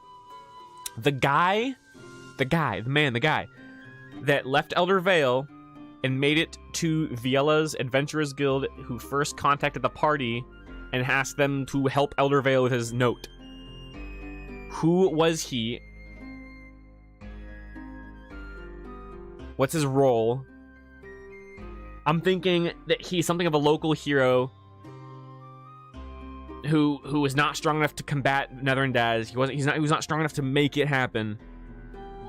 So his final act of heroism was to run from the Vale to get help from capable adventurers. But what was his name? What was his role here in the town? I'm thinking we have this cool idea up here about the Knoll veteran. Maybe they're like hero buddies. Maybe he knows of him. And they used to be heroes around the Vale, but they're kind of washed up now. They kind of gave up. You know? Neon was here, says, just wanted to say that your videos convinced me to try D&D, and now I play it every weekend with my friends. What? Because of me? Seriously? Well, that's awesome, Neon. Hey, congratulations for starting. Now I play it every weekend with my friends. Well, hey, listen. Tell me about your campaign sometime. We have a Discord server of Legends, link below. Come to the Discord. You can tell us how your stuff's going and ask for advice and stuff. I'm so glad that you started. D&D's awesome. Fuck yeah. Previous infiltrator was eaten by King Boar. No, I think the infiltrator probably is currently at Veilstone.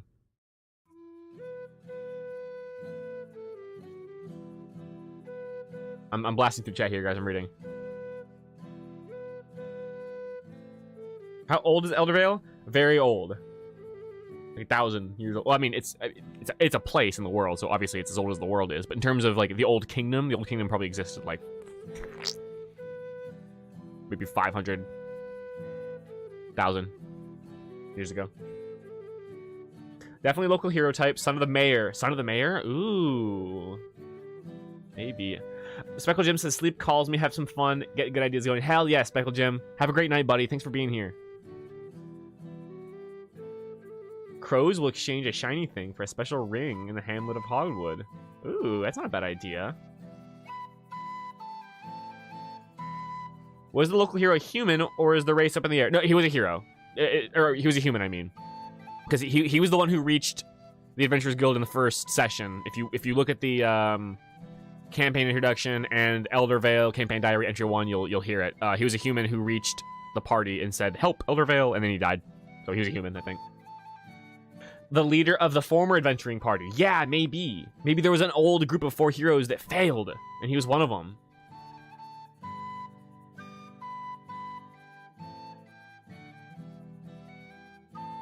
Now, this is pod racing.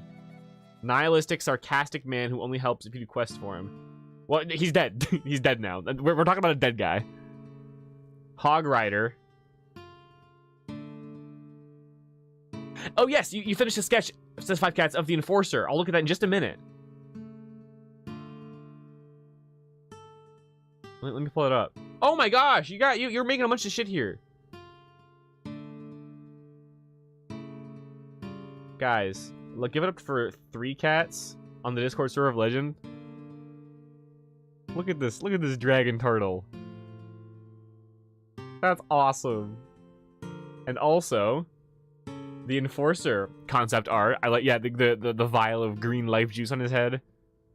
Perfect. I like that that's a nice concept. And maybe the stitches that you drew all kind of like come undone, and his like true monster parts come out in the boss fight. Hell yeah.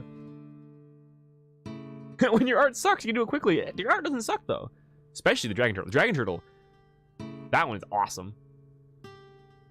Maybe if he was the leader, you can find other members of his party hiding in the Vale. Yes. Ooh. Ooh.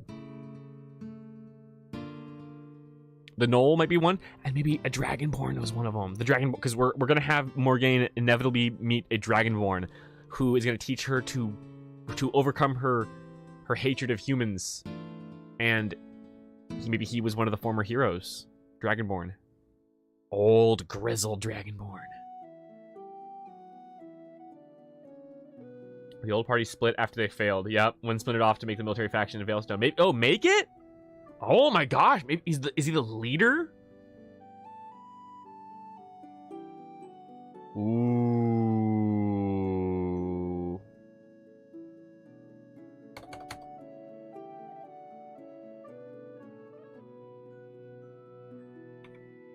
The one who left is one of 4 former heroes of the Vale that failed to defeat Daz.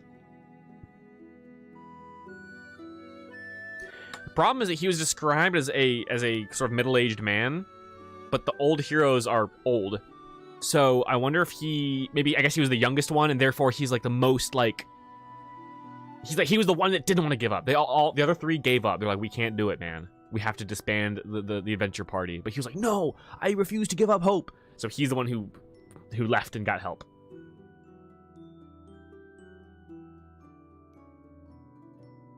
Give us let's figure out some names, guys. I don't know if he'll be the son of the mayor. But he probably did live in Hogwood. I'm not sure. Maybe he had like half. Maybe he has like half giant blood in him. Maybe that's why he was so fucking beefy, and why he resisted the brand's influence all the way during the entire travel. An elf? Oh, he might be an. Well, no, he's not an elf though. He's a human because he already died. And he was a human. The party investigated his body. I could retcon it, but it's a human male, middle-aged. That was what it is. So he can't really change his race or anything.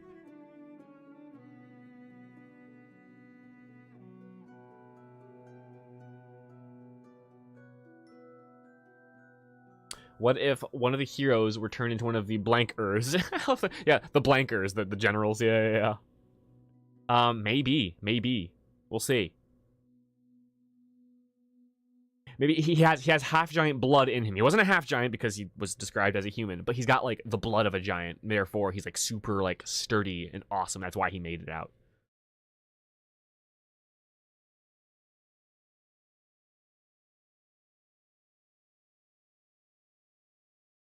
The Elder Vale is the USSR after the fall of the Soviet Union. Maybe. Taurus of Hogwood. I like that name. Yeah, give me a name, guys. Taurus of Hogwood.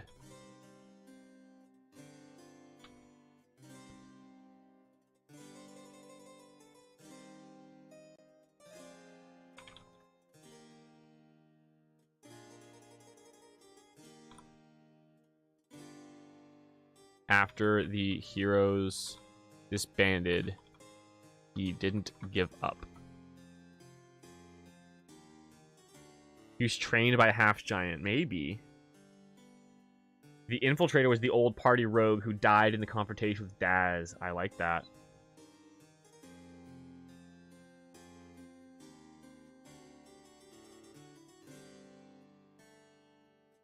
Vinland Ox of the Gleam. Oh, man. I'm going to parentheses these. I like that a lot. We're going to have to do a poll here, guys. Vinland Ox of the Gleam. I saw a Hagrid. Oh, I thought it was a typo. No, Loki. Hagrid was so good of a pun that I failed to realize it was a pun. It was so good. I literally thought it was a typo. And I glazed over because I was reading a bunch of chat. Hagrid. Fuck. Amazing. Thank you for explaining the... Guys, I miss a lot when I'm reading chat, so... Intelligence 1, sometimes, you know? That's what you get. Oswald of Hogwood. I like Oswald, too. Hogdo.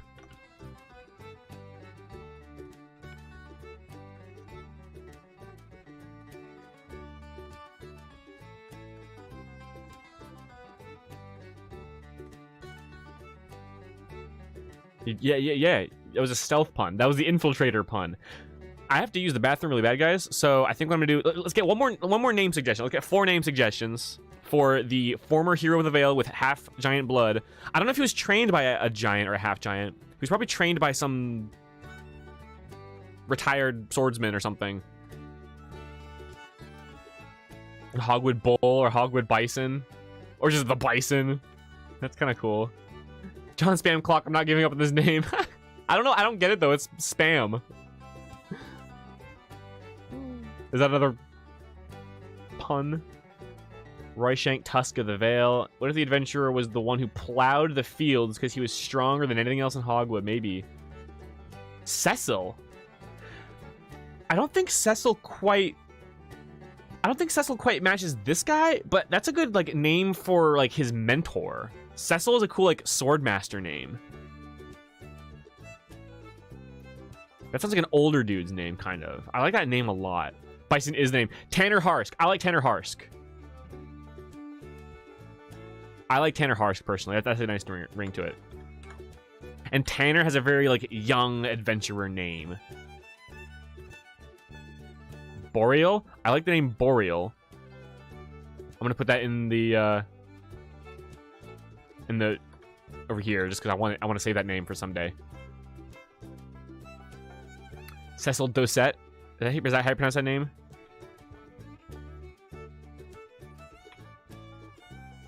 All right, I'm gonna put up this poll and I'm gonna use the restroom guys. Name of the one who left. Boreal, because you're worth it.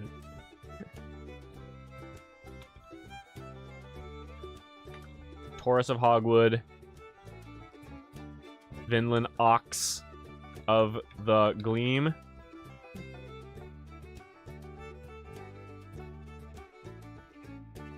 Boreal, in this part of Elthania, in this part of Feanor, localized entirely within the Vale. Yes. Oswald of Hogwood or Tanner Harsk.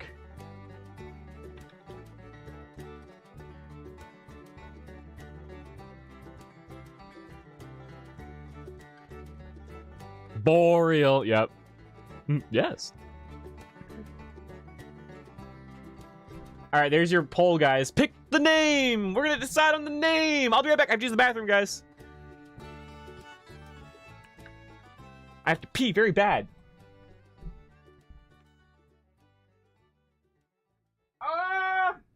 Don't go nowhere.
Guys, I had an awesome idea while I was pissing.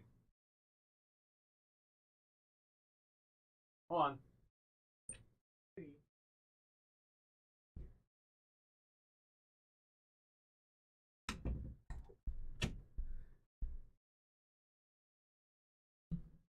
Guys.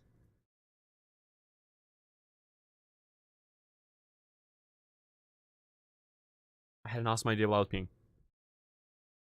The piss Eureka. Yes, all the best ideas come in the bathroom.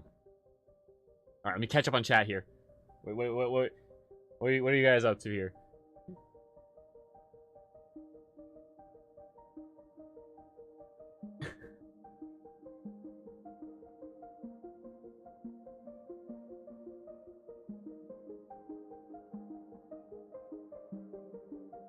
Wish I could clip says noobing. I think you can't you? There's a clip button, I think, right below. Maybe not on this channel. I don't know. Giga Chad Tanner, yes. Exactly. Piss Blast! The Jimmy Neutron Piss Blast. Jesus Christ. Alright, well, it looks like Tanner Harsk is it, with Vinland coming in at a close second. Alright. But I'm going to save Taurus. Star sign. Council? Or something. And I like the name Cecil Doucette. I'm back. What did I miss in CPR? You missed me pissing! And came up with a really cool name, thanks to the help of chat and the vote. Logie threatened us. I noticed, yeah. I saw that. Stay right there, chat. No, don't move. Nobody gets hurt. Put the like on the stream now. Hey, I mean, I agree with him, though. Sorry, guys. Alright, so. But they don't know this, though. No one... Or did they?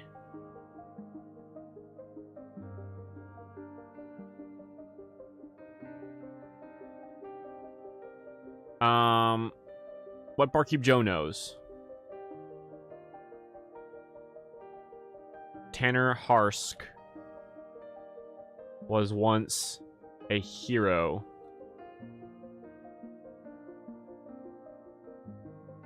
From around here. Doesn't know much else. Ask Cecil Doucette. Maybe Cecil is the elf. Well, Cecil's not really an elf name. It's kind of a human name, right? Maybe. How much are we leaning on the former group of 4 heroes? We're not going to lean on it super hard. It'll just be kind of a recurring group of heroes that'll help every so often in various ways. They're kind of just like, oh, they're the old generation of heroes.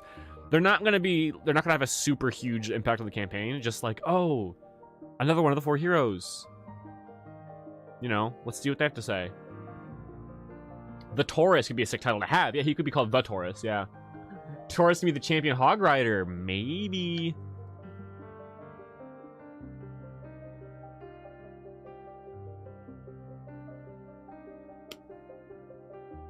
Jesus Christ. I tried to put way too much water in my mouth. It fucking exploded.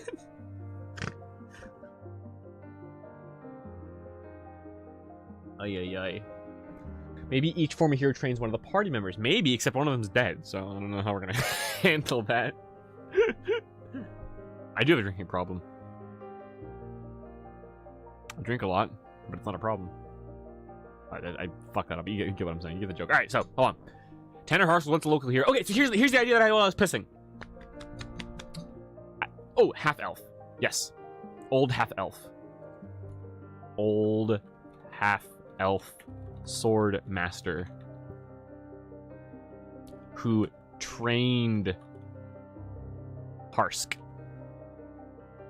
Alright, listen. Here's the idea that I had while pissing. I have to tell you my idea. So, Tanner Harsk is from Hogwood, became one of the heroes, trained under Cecil Doucette, and Tanner Harsk had a hideout. He had his personal sanctum in the Snorting Thicket, and nobody knows where it is, and nobody has ever reached it. Why?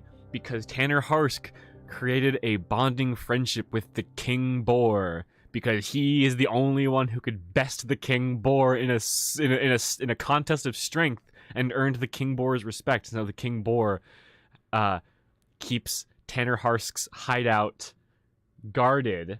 And so, when the group has to go in to the Snorting Thicket to sort out the hog problem, they find the King Boar, and they defeat the King Boar in a trial of strength, and therefore are granted permission to go into Tanner Harsk's hideout, where Tanner Harsk left them a message to say, help the Vale, and he gives them some item or boon or piece of advice or something. Boom. It all comes together. And then, once they beat the King Boar, all the pigs in Hogweed settle down, and now we can have the Hog Festival as a celebration for completing the first quest. Boom! That's how D&D goes. You take a big wicked piss blast, and everything falls into place. Yeah, it's an underground burrow. Yeah.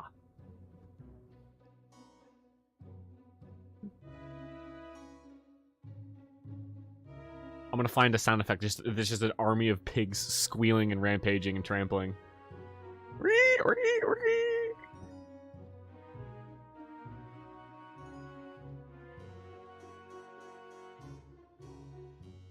Oh man.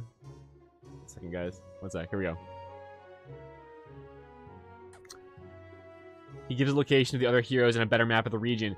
Maybe not a exact location. But yeah, he'll give them like advice on where to maybe try starting to find them. And a map of the region might be good. I have to get some semblance of a map made then. Tanner Harsk is a ghost in his hideout, and that's how you have the hero's training thing. Wow. Should his ghost be there? Fuck. Or maybe like a spirit, maybe a piece of his soul. He left it inside of a soul gem, and they touch it, and he comes out and he says, "Thank you, heroes. Yay." Yeah.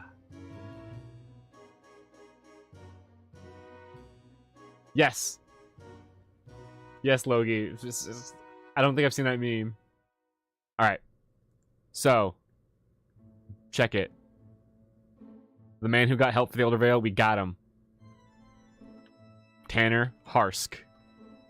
Alright. Here's another point of discussion, guys. I believe it was Bro Trooper who brought up the idea of time dilation. Time moves slower in the Vale. Hey, who's this?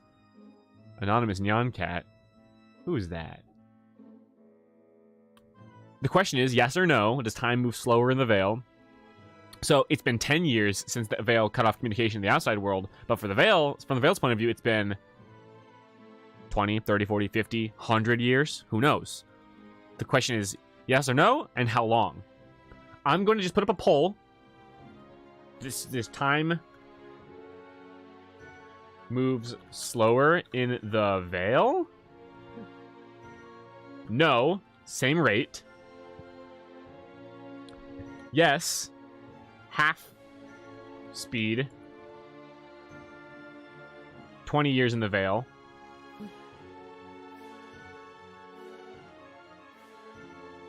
Yes, 1/4 speed. 40 years in the Vale. Or yes, 1/10 speed. 100 years have passed in the Vale since Nether and Daz took over.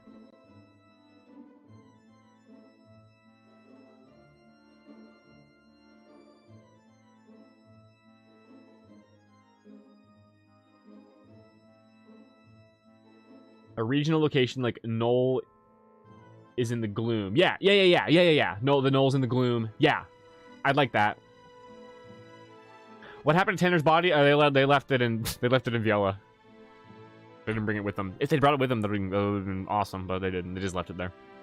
Sad, sad. Since he has like a burrow, he could be a bunny. Since everything's a really animal related, maybe. If and when they get out of the quest, would hopefully still be able to cash in for fat loot. Yeah. Yep.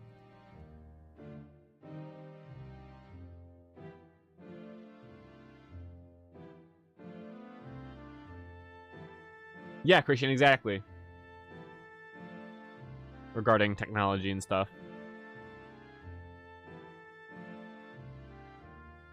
But you have to realize that since the Elder Vale is under the dominion of Daz, a lot of development can't happen. So, it's kind of shitty. Anyway, that's something to also keep in mind. Oh, man. Oh, this is juicy stuff, guys. I'm really liking this. So the first quest is basically going to be, oh no, the hogs got out. Why did that happen? Then they learn that they went over to the Snorting Thicket, but they also probably will learn about Cecil and being like, oh yeah, Tanner Harsh is an old hero. He had a hideout in the Snorting Thicket. And so they both tie in. They go to the Snorting Thicket, beat the Hog King, the Borg King, get into Tanner Harsk's hideout, get some item or information or advice or whatever. then the hogs calm down and we can have the hog festival. Fucking brilliant. You could find his skeleton and he would have a cool weapon. Or no, his skeleton's not here. His body's back in Viela. If you remember the campaign introduction or looked at the first diary entry, the adventure started outside the Vale when Tanner Harsk came into the Adventurers Guild and then died and left the note that said "Help Elder Vale." So his body is not in the Vale anymore. 1/4 speed height. Yep, it seems like that probably is where it's gonna be. And the pole. Oh, wait. Oh, no. Actually, half speed is winning. Uh-oh. I'll leave it up for a bit longer to see if things change. Gathering legendary weapons from the heroes and mask the generals for a boost to fight the boss. Yes! Yes, legendary weapons is absolutely something I'd love to do. Now, the thing to consider, though, is that the old heroes, some of them are still alive. I think two of them are left. Because Tanner's one. He's dead. Oh, well, no. One is the infiltrator, I guess, right? Or the influencer, one of the two. Probably the infiltrator. Maybe he was turned. He lost and then was turned. So technically he's still alive. And then we've got Noel and then the Dragonborn, I think is the working idea right now.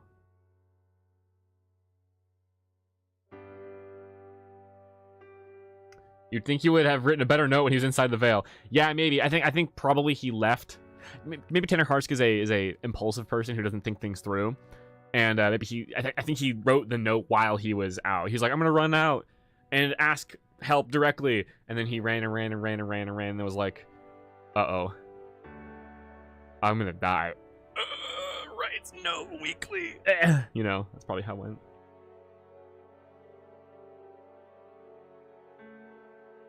Tanner Title has a secret stash of veil dust. Oh no!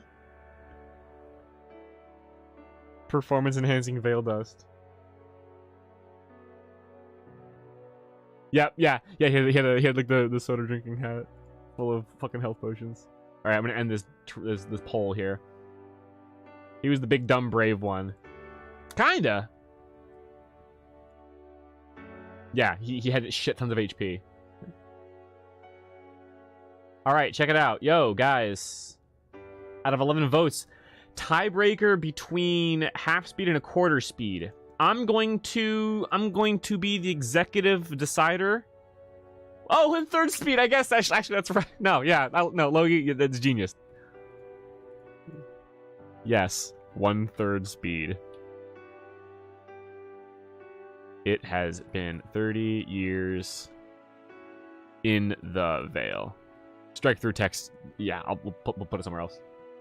Fuck, I was gonna say I'll be the tiebreaker and say 1/4 speed, but that's actually a better idea. Let's just meet halfway. During the Hog Festival, celebrators hang wreaths of paper sausages from trees and exchange gifts. Oh, I love that. Yes, yes. No. Even if it was a joke, Loki, it fucking works. I'll take it. Fuck, the whole campaign is a joke at this point. Too many pigs and shit. No, we go with jokes. We take jokes seriously here. Oh man. All right, perfect. Look at all these notes we've got so far, guys. We've got like 3 pages of notes so far. Learn from Cecil.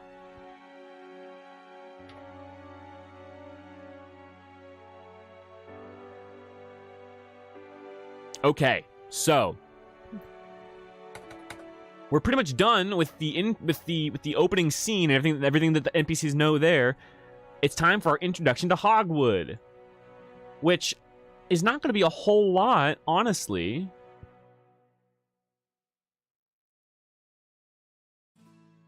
Wait, is this a... Yeah, heading 3. Oops, wait. The next morning. So what I mean by introduction to Hogwood is like what happens when the party is sort of like what happens when they walk out and they see the town, like what things are going on. So the big thing, the hogs start to get restless and escape and trample townsfolk. and flee to the snorting thicket. But the Hog Festival is in 3 days. What do we do? That's the big thing. But what else is happening, guys? There might be other small events happening aside from that. That will be like after a few hours of exploring and stuff. What other shit might be happening that people can talk, that, you know, you can talk to people out in the town and interact with people. Oh, man. I'm back, and wow, can't believe the time dilation I got through. Hell yeah, dude! Hell yeah! How many hogs? 50 to 70 feral hogs.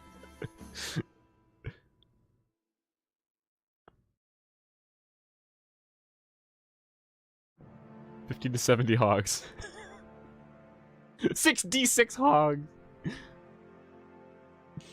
We could roll it. We could. No, there's probably a lot of hogs. Maybe lots of people are preparing food and decorations for the festivals. Yeah, yeah, absolutely.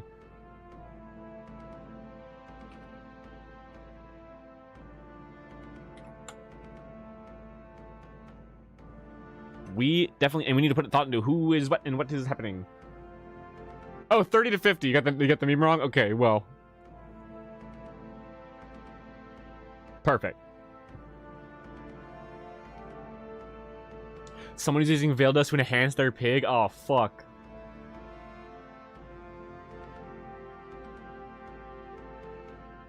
Five cats. Maybe the infiltrator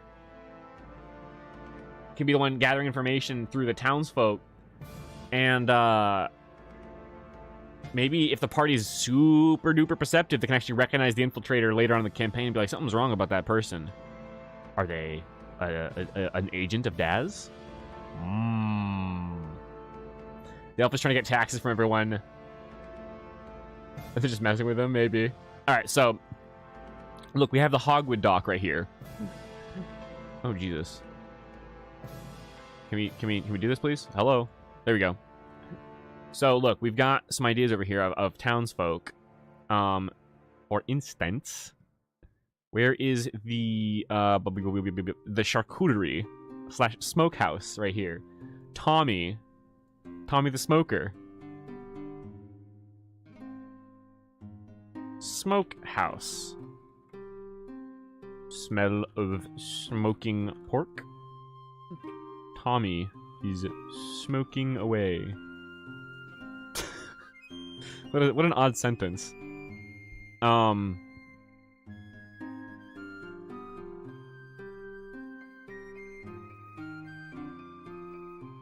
The instigator came to town, which is the first introduction to the generals. Maybe. I think after the Hog Festival is when, like... Oh, we have to think about the, we have to think about the, like, what if Hoff finds the scrying glyphs and stuff and the anger glyphs? Probably the first attack from Nether and Daz will be once the party wipes out the glyphs. Then he's like, go make new glyphs. And then the instigator and the observer actually maybe both swoop through. And that's the first big boss fight. That might be the thing. Tommy get lit, you know, Butcher hires apprentice just for this season. Yeah, and maybe the butcher will even ask the party like to come help butch things, butch the meat. Do we have a butcher named Tim? All right, well if the butcher is Tim and the smoker is Tommy, are they Tim and Tom? Are they brothers or gay lovers? No, that's too much of a coincidence. If their names are like that, but they're also in a relationship. No, we'll make them brothers.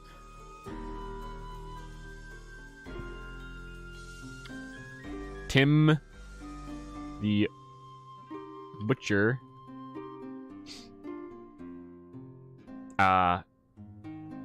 hires apprentices for the event. First boss is the King Boar. Yes, that's the first actual boss. But what I mean to say is first, like, Netherin-based, boss fight. That's what I meant. Food tasting contest between the five. This is a very small town, so I don't think there'll be 5 inns and taverns. But yes, I like the idea. The old lady whose aching bones can predict the weather and who may be a witch. I like that idea as a person of a person.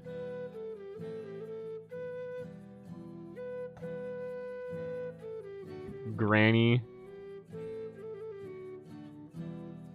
Storm Vein. Old achy bones. Predict weather. The Meat Boys! Yeah, the twins! I like them being twins. Tim Tom, yeah, like Bitbot, yeah. Maybe the first Enforcer was the first of those made, so another was inexperienced and they were weaker as a result just because the new Enforcer was made. Yeah, maybe. I like that idea.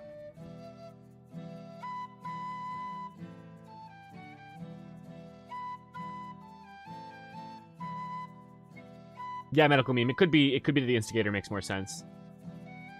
Alright, so Smokehouse is going butcher. Tim the Butcher hires apprentices for the event. Party can help chop meat. Party can help smoke meat. What if there's 4 party members? What if each party member can contribute their help to one of the businesses? And maybe there's like 6 businesses going right now. So the party has to choose who to help out. Each party member can help one business. Smokehouse. Butcher. Who's the carpenter is setting up a stage. Rorik.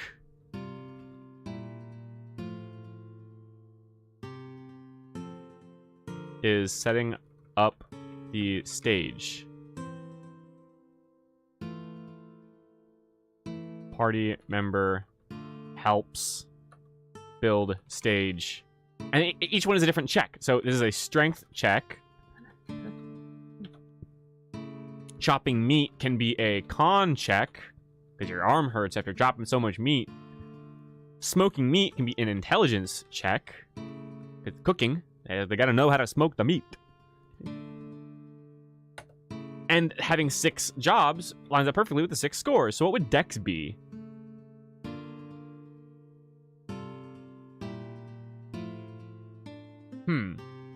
What would be a Dex-based skill and preparation?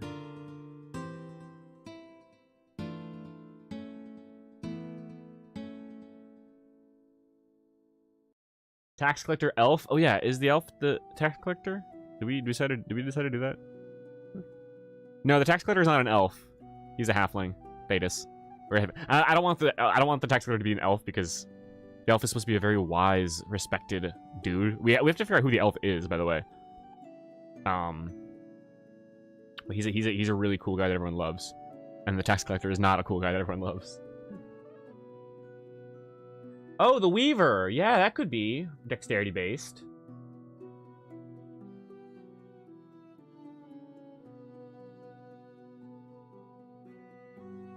Herb prep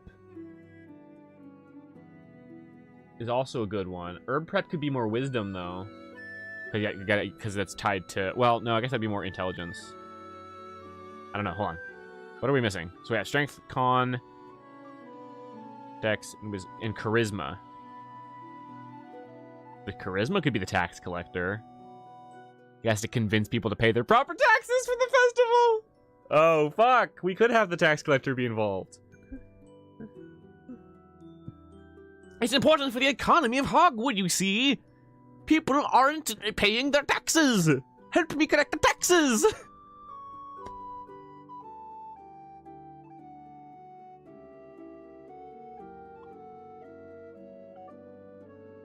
Yeah, all the mushrooms, morels, and truffles. Yeah. Okay. Hold on. Let me see. Hold on. Weaver. Serena. Weaving. Baskets. And what else does one weave? Like charms, I guess. Dolls. Decorations. Like flowers. Like weaving like laurels and stuff. The wreaths that people were talking about. Dex, check. I'm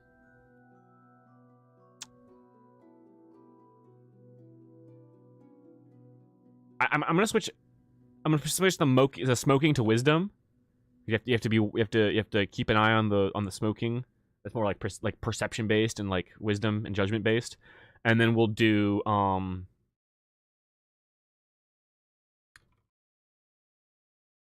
meat pies. Meat pies.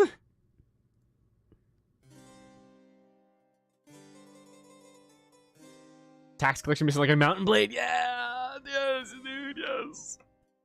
Who is the meat pie person? That would be the cook, Bertha. Bertha. Cooking meat pies. To recipe. You have to memorize the recipe, and you have to remember it and be able to make all the pies accurately. Intelligence. And tax. No, we won't say tax collecting. We'll say like finances. You have to get accurate like financial information, everything for the taxes, but also for like revenue and keeping a tabs on how much is being spent, expenditures. You know, what's the word? Like ledgers, you know. Thadis, the tax collector, wants accurate spending information from festival workers. Charisma check. To properly convince the townsfolk to give accurate expenditures. Christian Young, I think during the festival there will be different check challenges, and that could be like kids trying to play tag and stuff during the actual festival itself. And of course there's gonna be the hog riding competition, the hog competitions themselves.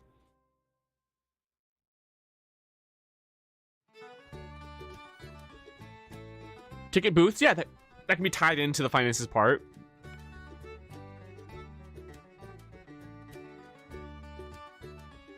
Yeah, mushroom hunting might be might be an event. Pig rider for the kids, yeah. My mom's beat of a pie recipe. All right.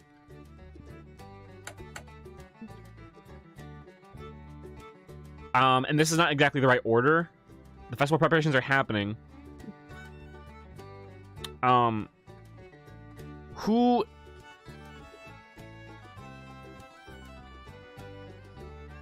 on, let me go back here real quick. So downtime and events are done.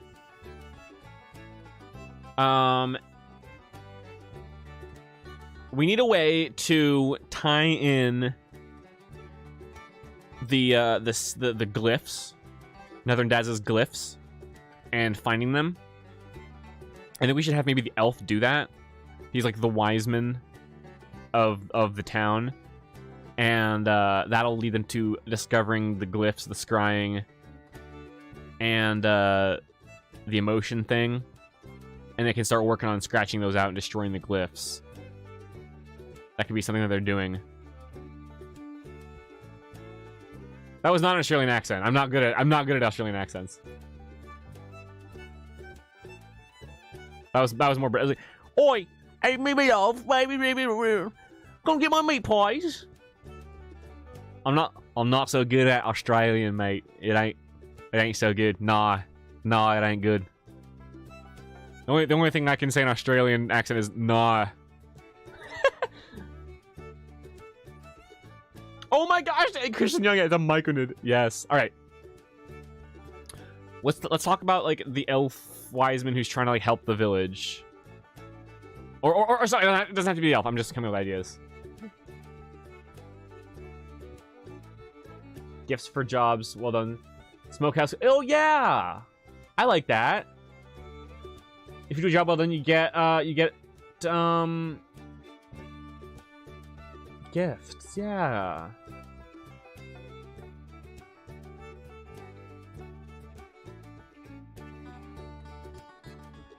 I think the barkeep Joe will tell them where Cecil's house is. And Cecil can be the one who talks about the glyphs. The hunter can be at the game, showing them how to hunt hogs and turn them into jerky to smoke. Yeah. All right, hold on. Smokehouse. On a job well done. Jerky. Temporary rage is a bit too fantastical, but I like temporary HP. You eat the jerky and you get temp HP. Butcher on a job well done. +1 dagger. Butcher's knife. Carpenter. I don't know what he would give him. Serena, she already gave them a charm. Maybe she gives the charm here. Or maybe something else. Weaver wouldn't do anything for armor per se, probably, I don't think. Maybe like a wreath crown thing, or like a laurel, or like a pretty bracelet or necklace, something that gives like a plus to persuasion checks or something.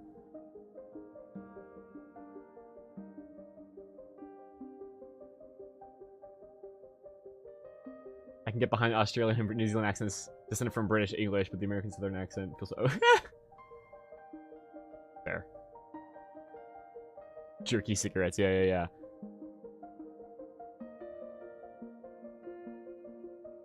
Clogs are shredding. That sounds pretty serious. Nothing too crazy though. The butcher, carpenter. Oh, clogs are shredding from the carpenter.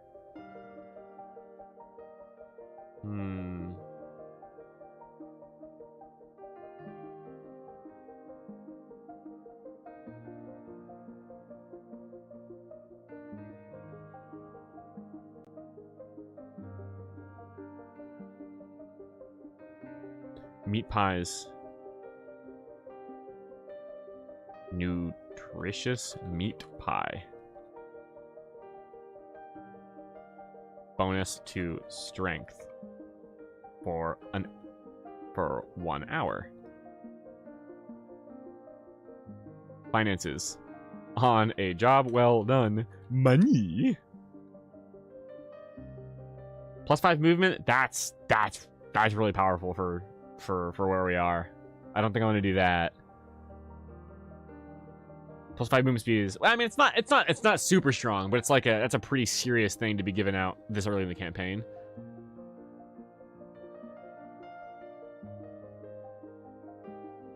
Flower count is +1 to charisma. I wouldn't say +1 charisma, because that's an ability score, that's strong, but maybe +1 persuasion.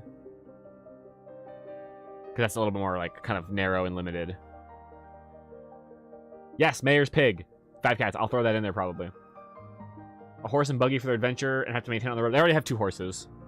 No buggy, though. Carpenter might give them a cart. On job well done. Cart! For travel. Yes! Free cart. And then Weaver. On a job well done. +1 persuasion. Charm. Wreath, maybe?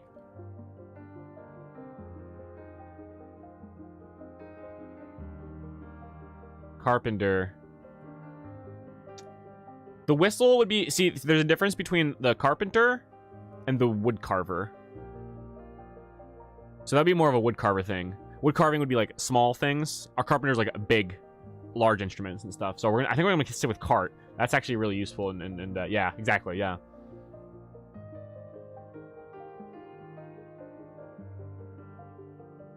Damn, Jared, that sounds serious.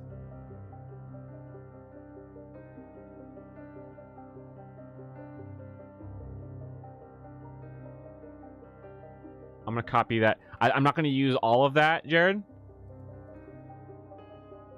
Whoa, look at that formatting. What the fuck? All right, we'll just leave that. All right, do we have all of them? Jerky, dagger, cart, wreath, the meat pie for strength, and the money from the finances. Yes, yes, perfect. All right. What would be the DC for a job well done? That's a great question. I'm gonna say I'm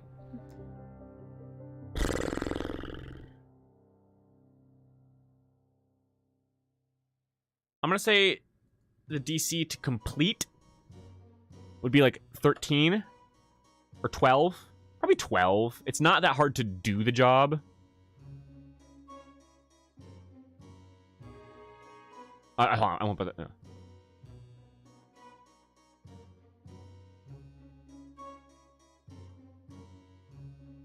Job well done would be like DC, say 17.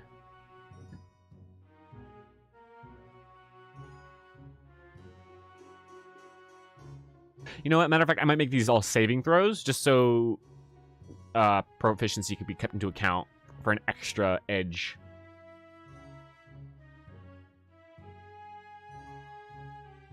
$16. Whoops. That's probably actually better. Medical meme. I think that's actually a little bit better because they're kind of low level. A singular pineapple on display to let everyone know it's a big festival. Maybe.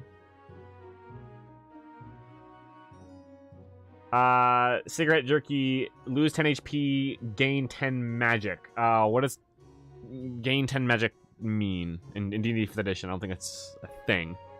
There's no magic stat, so you'd have to reformat that.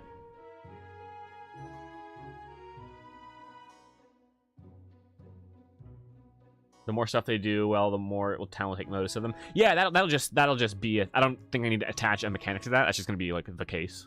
All right, so hold on. Meeting Cecil. What was his name? Cecil Dosset? Yeah. Cecil is in a house on a hill. He trained Tanner Harsk in swordsmanship and heroism. We need Cecil. He strikes me as like a kind of like the grumpy type, kind of a grumpy, gruff, but well-meaning. Tanner was trying to figure out how Daz spied on Hogwood and influenced people's emotions. But Tanner was dumb.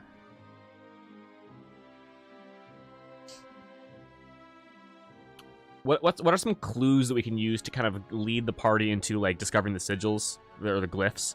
The scrying glyphs and the emotion glyphs. Hoff almost did already, but we cannot guarantee that he'll remember to do that in the next session. So if he doesn't, there needs to be some kind of a hint. Probably Cecil like has a feeling of something. I don't know.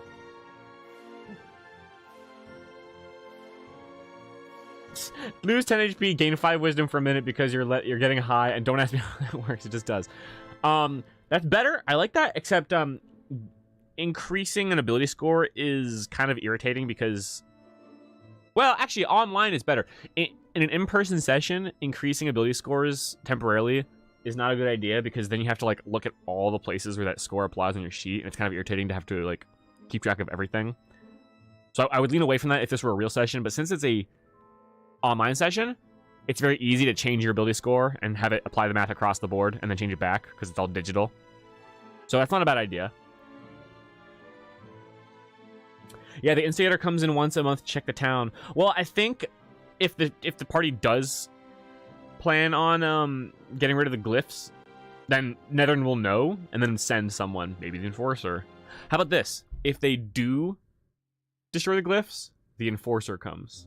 If they don't destroy the glyph, the Instigator comes checking in on his routine checkup. So it depends. How about that, guys?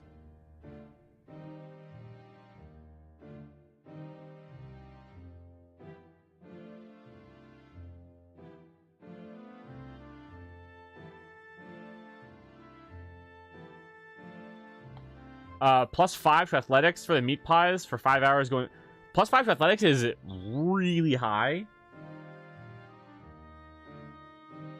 I think I might stick to +1 or +2 to strength checks for a while, and it'll come in handy for the pig, the king pig. Have the NPCs talk about the strange glyph they find in different parts of town? They probably don't even know where. No, I don't think that anyone has seen the glyphs. I don't think they've located them.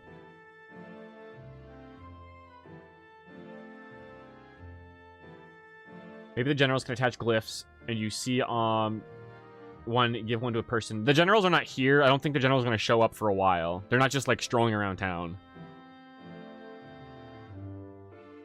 They don't attach them to people either, I don't think. They're like hidden throughout town. Maybe the Enforcer kicks their ass. If the Enforcer kicks their ass, they're going to die. The Enforcer kills. So there's going to have to be some, like, oh, the town rallies behind the party and the Enforcer has to be the one to kind of get away. Maybe. Something like that. Maybe the pigs themselves, the hogs help in the fight. Maybe the King Boar comes in and defends the town. Oh, fuck. Oh. No, you're good, Bitbot. I'm here to clarify. No, don't worry about misinterpretation. Yeah, so the glyphs are going to be all over the town, but they're hidden. Maybe some people have found them? But I wonder who. Maybe like a kid. Maybe there's like a child, like an urchin.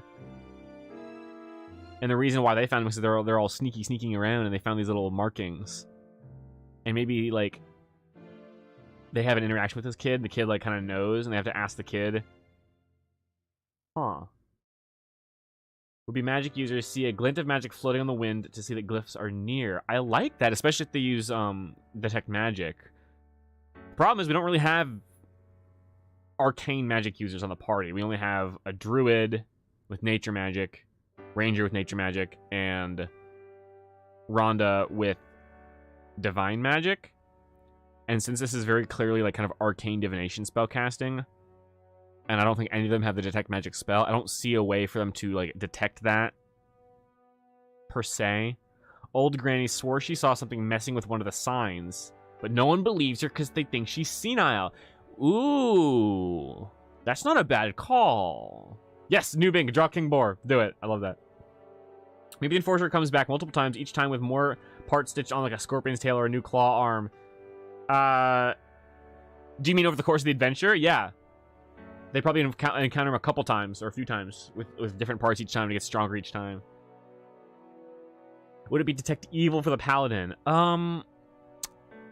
That's an interesting idea, interesting question. Let me pull up my favorite D&D resource website, 5etools.com. Guys, I recommend 5etools.com for all of your D&D needs. It's a great like compendium.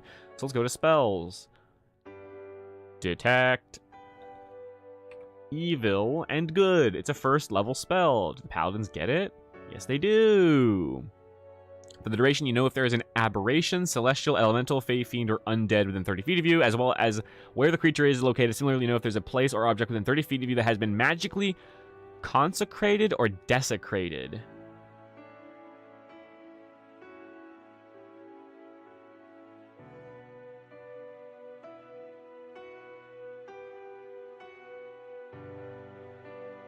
What is desecrated? What's the definition of desecrated? Like I know, sort of,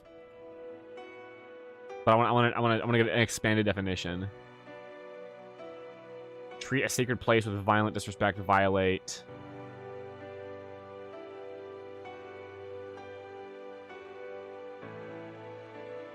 Would that fit here? I guess it probably would, yeah? This stream is sponsored by 5e Tool Shadow Legends. That's right. Yeah, I guess they would count as desecrated, wouldn't they? Well, see, here's the problem. A risen skeletal hand, forearm bone with a skull and jaw on top of it as a mini spy for Daz. I like that. Like, yeah. See, desecrate is to make unholy. See, Bro Trooper, that's also my interpretation of desecrate, is to make unholy. And Daz is not unholy. He's not divine or counter divine in nature. He is purely magical.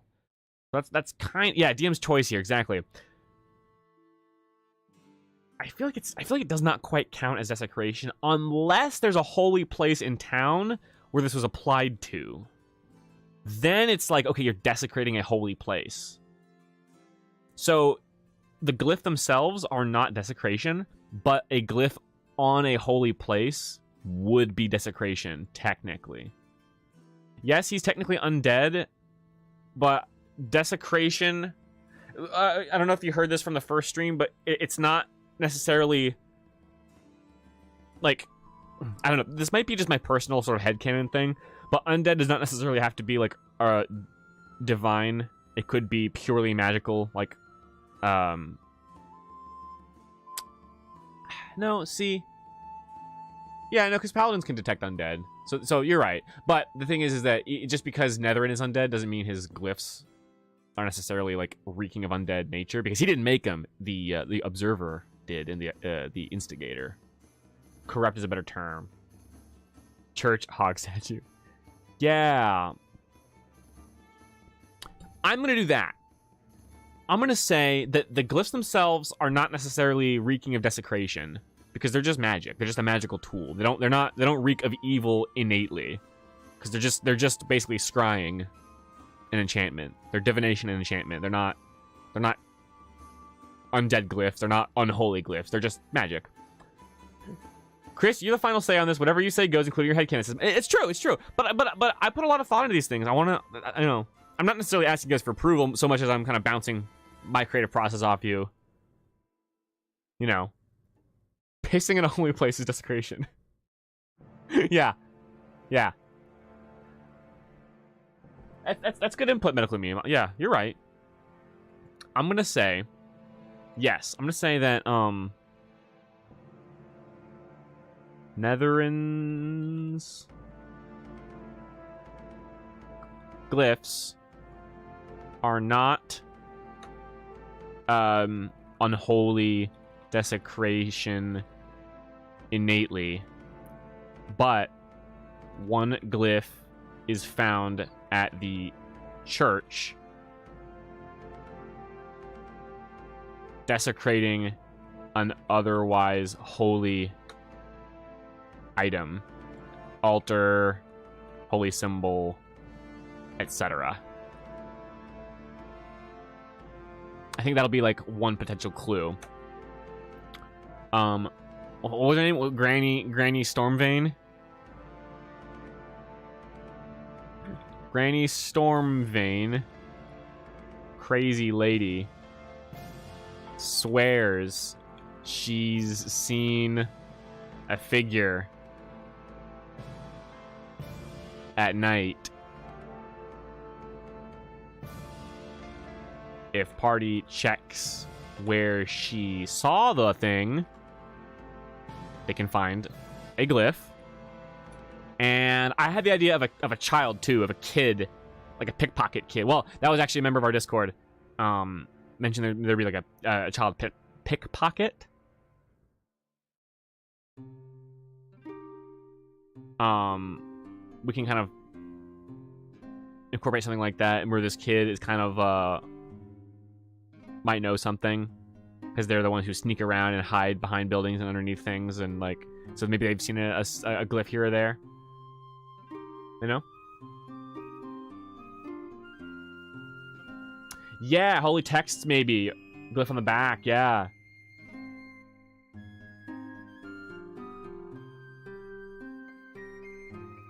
I'll probably decide exactly what that is on my own time. Maybe the child pickpocket actually does steal from the party.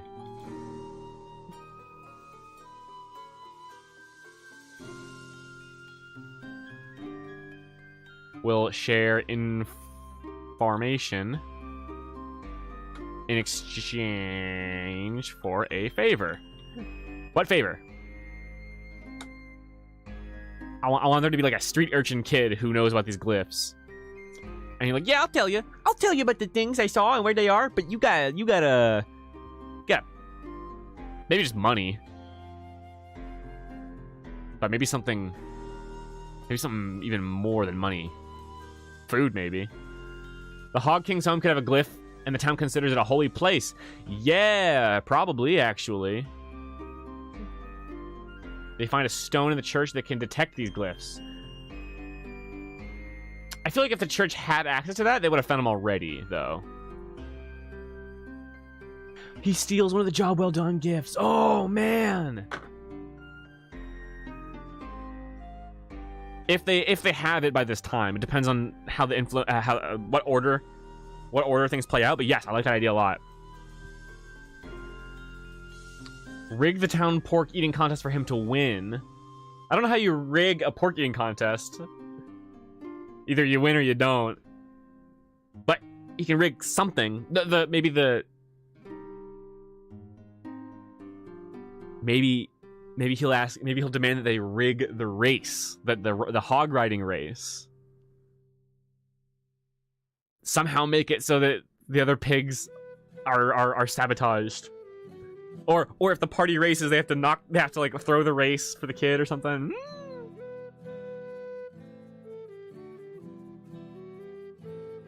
Ooh, medicine.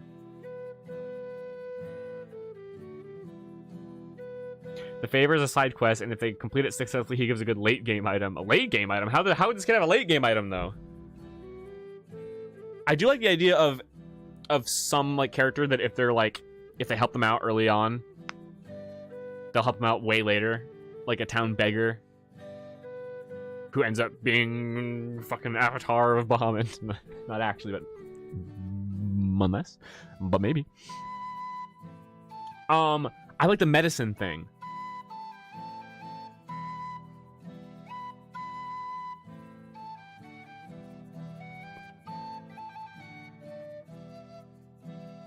For his sick younger sister? Emotional damage. And the thing is, the kid is shitty. The kid is a piece of shit child, stealing stuff from the party. He's a town pickpocket. No one likes him, and he's like, "Get this plant for me." And they're like, "Plant? What for?" And then later on, if they spy on the kid, they see the kid giving the medicinal plant to his sick sister. So the kid is nice after all. Emotional damage.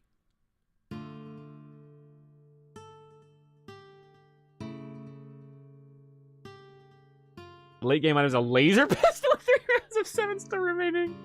Oh no! Oh god.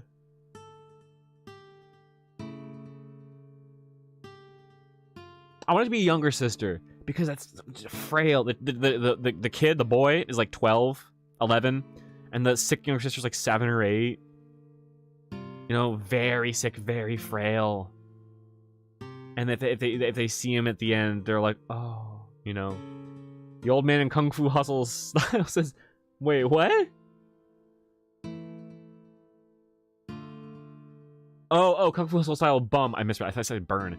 Style bum that turns out to be a Kung Fu master. With you can see the sea of others perfectly. That sounds crazy. Chris P. Yes. Jesus. A laser pistol. Fucking you guys. If I were drunk right now, I'd agree immediately. But we might have to do that. I don't think this kid's gonna give him that. Because the kid's gonna be... This is the glyph puzzle here. Is what we're trying to figure out how the party's gonna find the glyphs.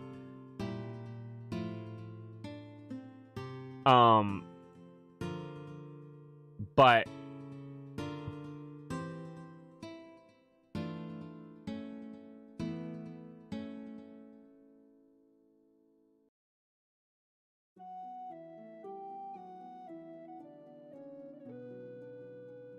I'm putting it out there, guys. I know what's gonna happen. I know what I'm walking into, but I just have to make it official.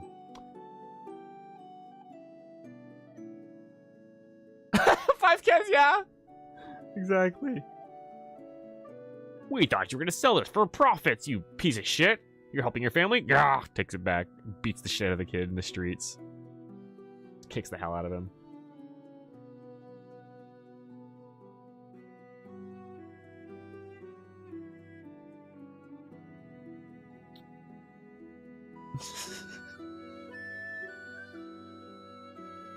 It'll be later on, though, the laser pistol thing. It won't be this kid, like I said. All right, cool. So, that's 3, right? We've got Granny, the child, and the church. Possible ways to find glyphs. How many glyphs are there? 1 in the church. 1 in the market, because the child saw it.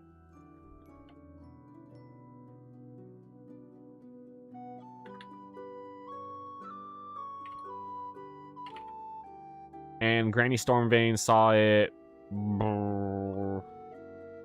maybe like at the mayor's house.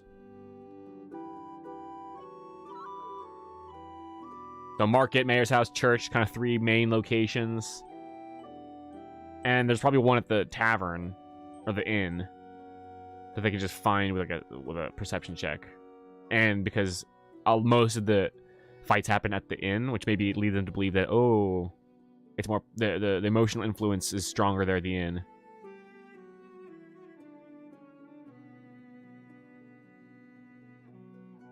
That Shaker says, I was pretty sure I shouldn't try to DM you while you're live streaming, but if you wanted my donation suggestion, I put my waifu in the D&D channel if you want to take a look at that later. Oh, really? Okay, okay. What?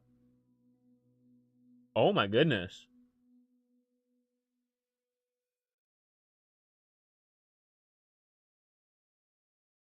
Oh my goodness gracious. Look at this character.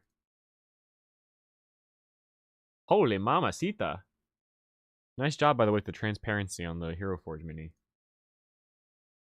You say that... Hold on. Fucking Discord, work with me. Her name is Chatak, or Chatak. And she's an Archfey Warlock. I have a backstory that you can change. This is from the donor, by the way, the person who donated. Scoot on the Discord, or Stout Shaco. Their donation idea is to incorporate this Archfey Warlock, a backstory. Yeah, I give you permission to DM me on Discord the backstory, and I'll try to work it in however I want. This is some pretty high fantasy concept stuff, so this might have to go like much later in the campaign because I'm saving the high fantasy stuff for like later on. But I absolutely am interested in working this character in somehow. 100%. Hell yeah. Whoops. Absolutely. That's worth a donation for sure.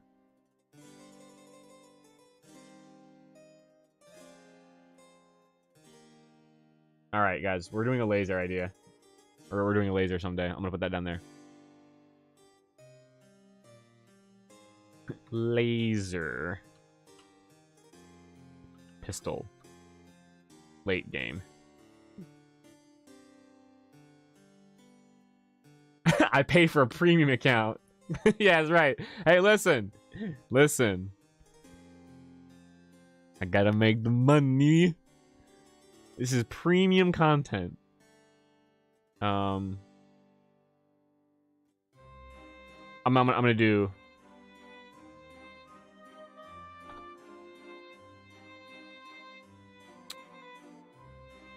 Chatak.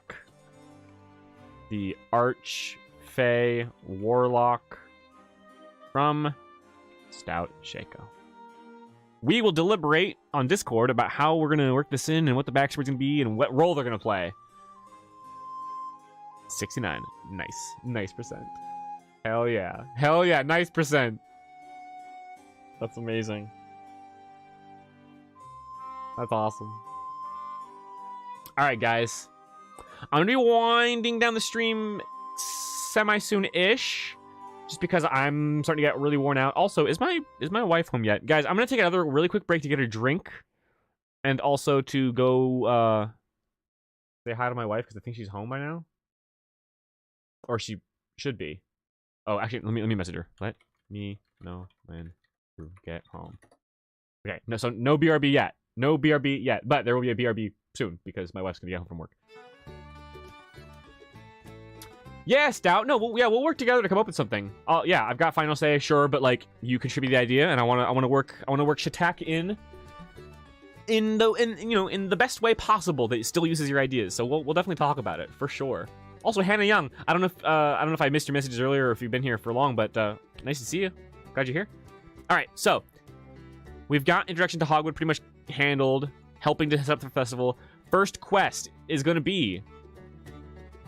Let me move this, the big thing. Let me move this down.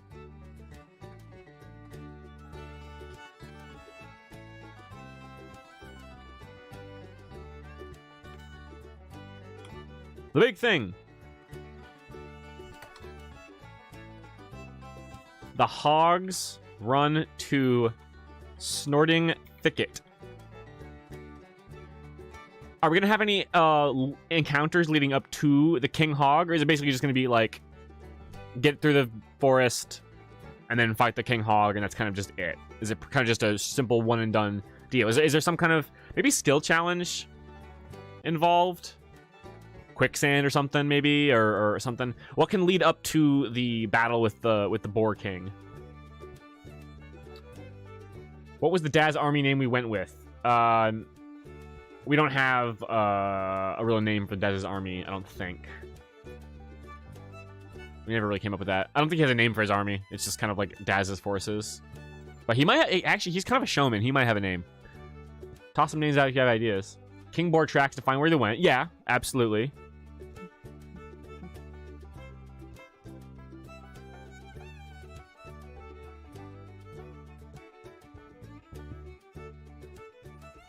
You gotta have a mob or two on the way to the boss. Now, here's the thing. We don't want to have them fight pigs and kill poor hogs. Because hogs, we need those. They're nice. Has overgrown pig minions. Yeah.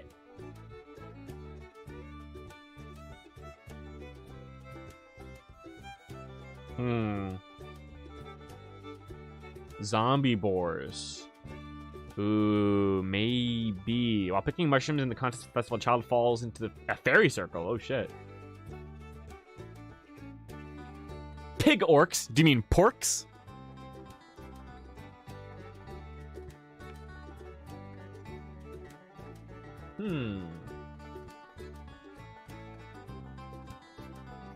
Yeah. Pig orcs. Porks!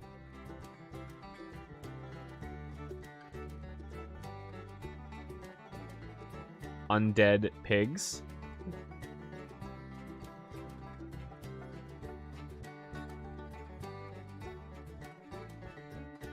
So, now, the Snorting Thicket is not an inherently hostile forest because they go there to hunt for pigs and also to gather mushrooms and stuff.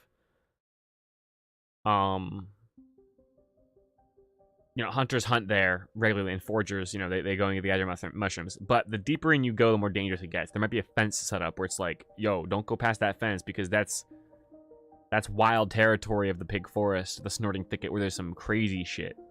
And that's where they fight, maybe undead pigs or the orcs. Another Daz crony hiding, maybe, but I don't think Daz would keep a crony in the pig forest. It's kind of beneath him. It's like, why would he do that? Man, bear, pig. Oh no! How big is the Snorting Thicket going to be? Maybe they run to a strange hermit there, like a worshiper of the Hog King. Oh, that sounds fun. The Snorting Thicket is not super huge as far as like forests go, but it is a pretty big area. I mean, if you look at it here, like the town is here. It's probably like 2 or 3 times the size of Hogwood itself. A few hours to walk through. Actually, yeah, it takes you a whole day to get across the forest, probably. So it's not like super huge, but it's definitely big enough that you can hide some stuff in there. Poison mushrooms. Ooh.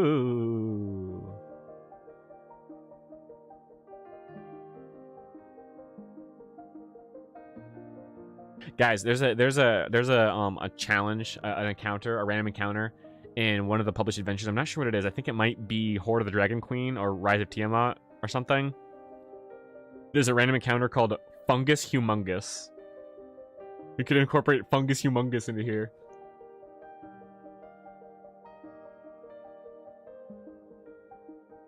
Oh, the Hog King? Oh, yeah. Let me go look. I saw you made that. Let me see. Hog King. Where is it at?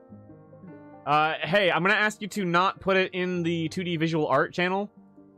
Because anything Elder Vale needs to be kept in the Elder Vale channel for no spoilers, okay? So, Jesus Christ, he's humanoid. Tanner fight! Oh, I like that! Yeah, I don't know if we're gonna make him humanoid. He might just be a big actual, hog. But maybe he does stand up on 2 legs. I kind of like that, actually. Yo, maybe he walks on all 4s. And he just looks like a big hog. But then he fucking stands up. And it is ripped to shit! Actually, I like that. Okay, listen. Noob Inc. I'm gonna... This is nothing against you. I'm gonna delete that from the 2D art channel. Okay? But please post that in the Elder Vale channel. Because we can't put anything Elder Vale anywhere in the server aside from... Oh, also, Jesus. Oh my gosh, all these... Logie. All these hog memes also need to go. No spoilers in anywhere for Elder Vale, anywhere in the Discord. They have to stay in the Elder Vale channel because we have players from the campaign here. Like my wife. If she sees a bunch of hog shit, all of a sudden she's gonna get tipped off as to what's awaiting them.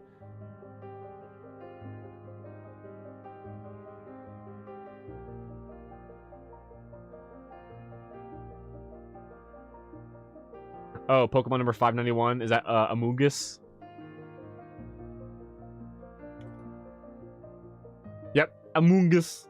I love Amoongus. Fungus Amoongus. Hogs, fairies, and Myconids with a few dryads. That sounds like a lot for this one adventure. I'm going to keep it limited, I think, to fogs. Hogs. It's the Elder... It's actually a thread. Stout Shaco, technically, it's the one that you posted in. Oh wait, no, it's not. Wait, where's your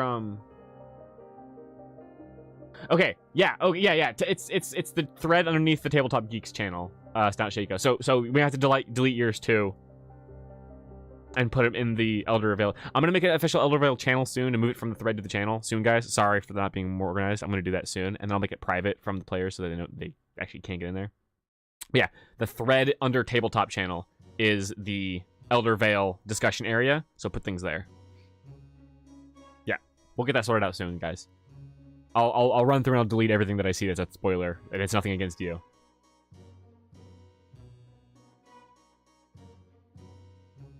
Among Us.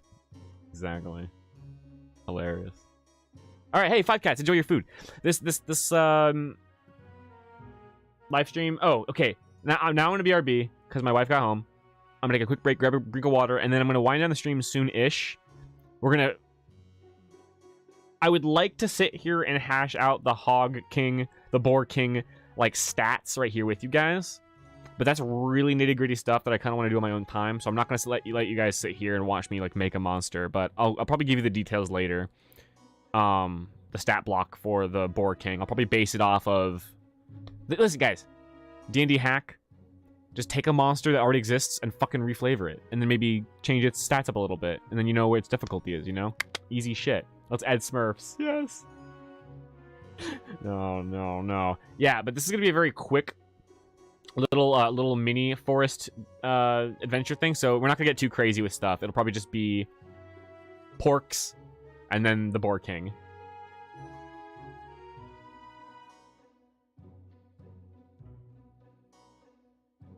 Cool. All right. Yeah. Hey, catch you later, Apes Concert. And anyone else going for food.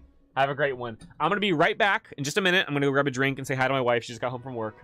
And then I'm going to come back, sit down for maybe another half hour or so while we iron out the Boar King adventure. And then we'll do... we'll start planning on the Hog Festival a little bit. Yeah, mini forest dungeon, basically. Yeah. Dungeon, it's outdoors, but dungeon in the sense that, yeah, you're going into the forest. There's a couple challenges, couple encounters. Short, sweet. And then Tanner Harsk's lair. We need to talk about that too. So, I'll be right back, guys. Don't go nowhere. Stout Shaco, I'll give her your regards. Be right back, guys. Don't go nowhere unless you're leaving for food, in which case, have a great one.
I'm back, guys. Stout Shaco, I am here to report that Kirsten says her day at work was okay. It was okay, she said, with an optimistic tone. So on the good end of okay. But she's glad to be home with her cats and food. Ain't that a mood?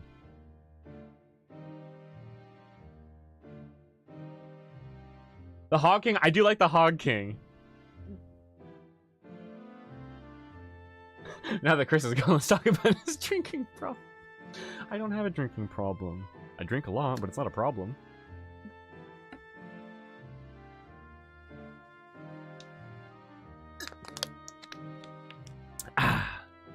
So, let's have some skill checks. Bullet points. These are bullet points. I'm gonna leave the nitty-gritty planning to my own time. But what the fuck? Why can't I go behind the T? Okay, now I can.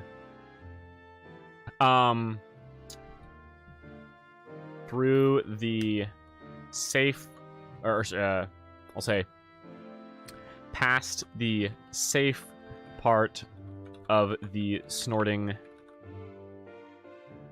thicket, there is a fence. Danger. Keep out. Hog tracks. Oh, hogs busted through it. What is the first challenge we're going to encounter? Oops, I meant to put this past that. Oh, Jesus.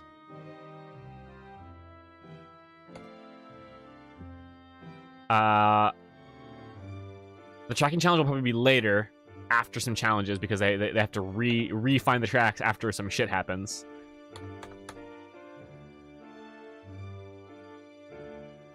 A trap from the porks. Pitfall trap, maybe?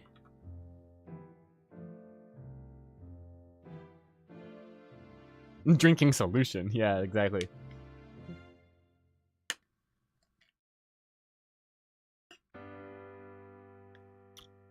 Spilling water all over yourself is a drinking problem. That's true, Bidbot. That's true. I need an intervention.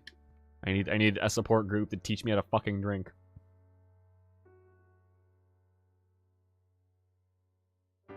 Tree roots, or sorry, tall tree roots that require dex save. Not really dangerous enough on its own. Because, like, oh, dex save, you fail, you trip and fall. You know, it's like, you know, we need to be a little more spicy than that. I like tree roots. Probably part of the pitfall trap, honestly.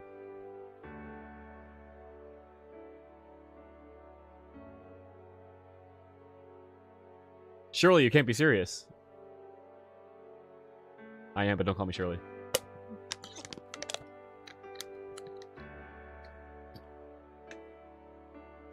Is the hog ping a pig or a guy? Yes. Maybe those rope net traps that pull you up into a tree. Yeah! Yeah! Net trap. And that starts an encounter. And if whoever triggers the trap is stuck up there for the first turn of the encounter, they have to cut themselves out and take falling damage if they fall. Let's hope it's Hoff that falls in the trap. Well, he doesn't have slow fall yet, actually. That's level 4, I think, right? For monks? Uh-oh. Uh-oh. Net trap. Pork encounter. And the porks are basically going to be orcs or goblins. Or kobolds in terms of stats. So, nothing, you know, nothing too serious there.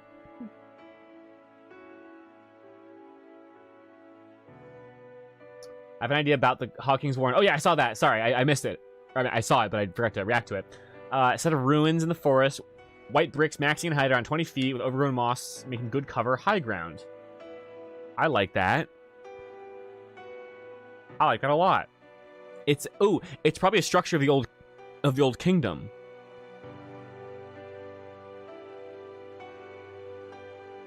What kind of structure? A temple, maybe. The ruins of an old temple. Can it just be orcs with pig masks? I kind of like it being like orcs with like pig faces, like the fucking, what are they called? Are they called Gamorrean in Star Wars? The Gamorreans? Yeah, yeah, yeah. It's these fuckers. Whoops, I didn't mean to save. It's the porks, guys! Porks, porks, porks, porks, porks.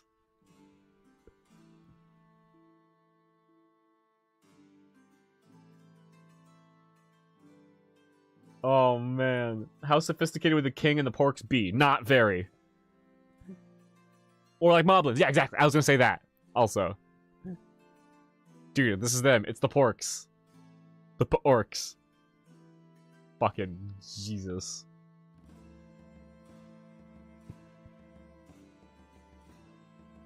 Okay, I'm suddenly on board with this idea. Is that a cool meme? Yes. This is from Star Wars. These are the Gamorreans. They're these pig dudes. Ugh.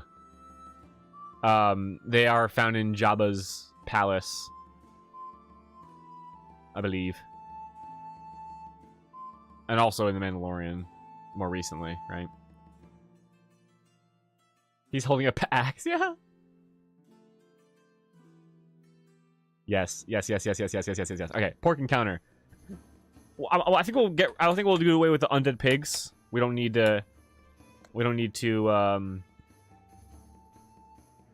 trouble ourselves too much with that. Then it's time for fungus, humongous, poison mushrooms. Then have to track them, and then Boar King encounter. Tanner Harsk once defeated the Boar King. Scar visible or eye missing from Tanner Harsk. When defeated, the Boar King reveals Harsk's hideout within the ruins. Harsk.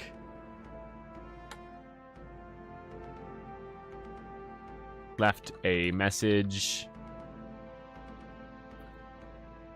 praising the party and asking that they save the Vale. And this will be like the first real call to action appropriate that this song is playing. This is when the party is asked directly by I don't think it'll be his ghost, his actual ghost, but maybe like a recorded like holographic message basically saying like, whoever found this, it is up to you to save the Elder Vale. This is the time that the party is really like asked, please, this is your destiny, you know?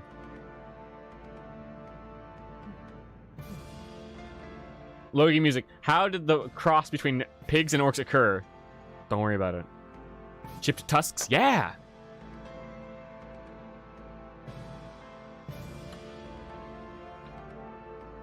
How about a chipped tusk and an eye missing on the same side of the face? Because Harsk fucking, like, destroyed him with an attack.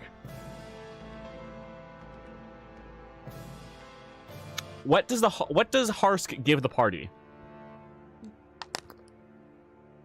Laser guns is far-fetched, but holograms are fine. Well, I mean... Well, first of all, laser guns are going to be in here, so... They are confirmed. Second of all, by hologram, I mean like a magical projection. That's actually much more tame in D&D than a laser gun.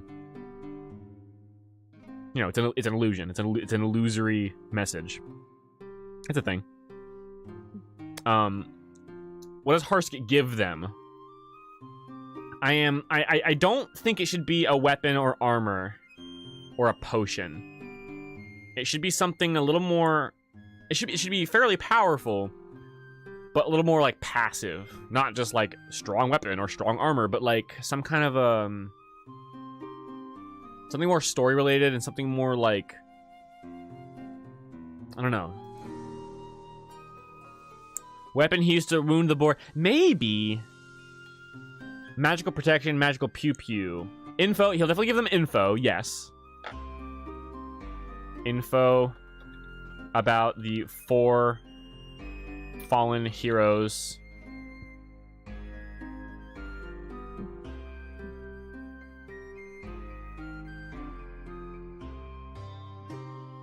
He could just be the milestone to level up. It's too early to give them a level up yet. It'll probably be after they, like, save Hogwood from the invasion of Netherren's forces that are going to come and fuck it up soon.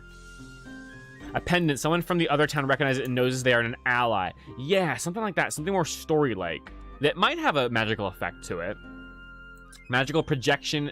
Yeah, magical pew-pew. Logi, exactly. Magical projection.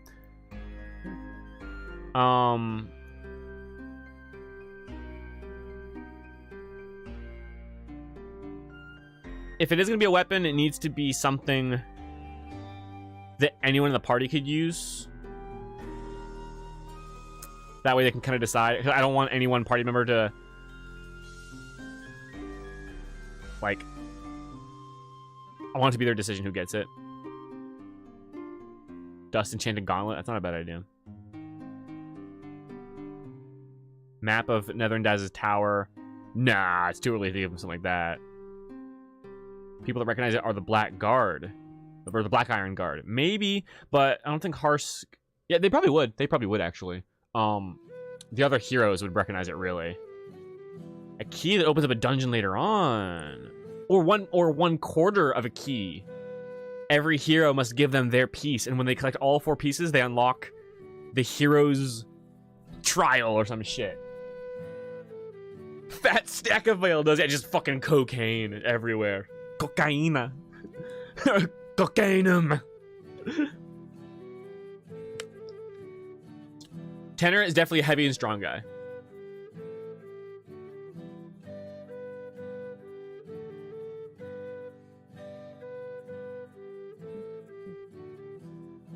Remember, half giant blood, I think, is what we kind of decided.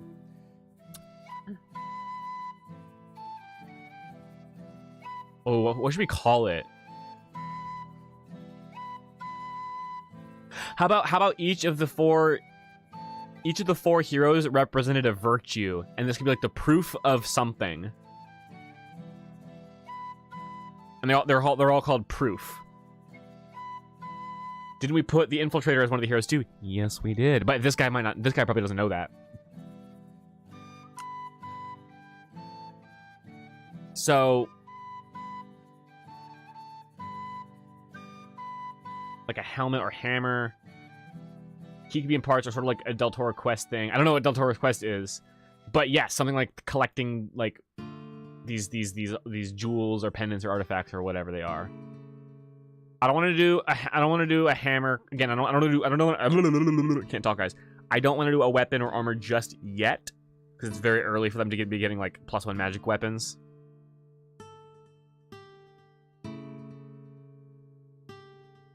Or do you think we should, guys? Do you think we should give like Rhonda +1 hammer? That's what Tanner used. The meat tenderizer. The tenderizer is what it's called. The meat beater.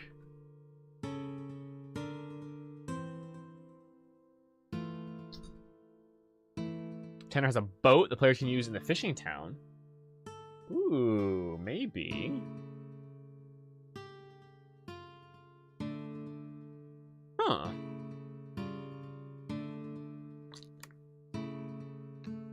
The butcher does give you a +1 dagger. Yes, that's true. But a dagger is like the weakest item possible. So that I don't mind as much. You're right though. And that's not magic, it's gonna be masterwork.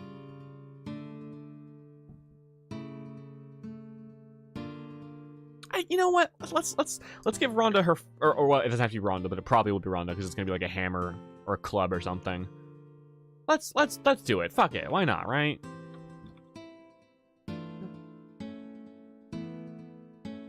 Rhonda gets her first weapon upgrade. Why not? They're level 3. It does seem kind of early in the campaign, but Medical Meme is right. There's a +1 dagger already in the works, and a +1 hammer is not like broken or anything. I want them to get a bunch of goodies. And we can always give Rhonda her real level up, or her real major item later on.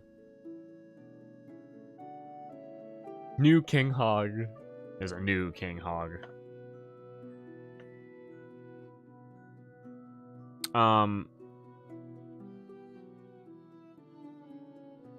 Proof of valor. Tanner's tenderizer.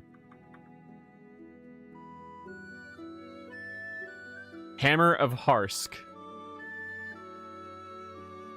Tanner's tenderizer. A big meat tenderizer with a spiky flat. Yeah. Basically, it'll just be like, hold on. I have a meat tenderizer here at home, but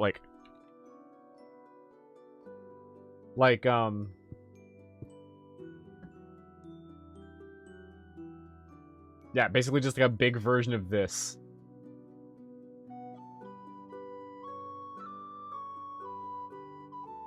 Basically, like just a ye olde version of that.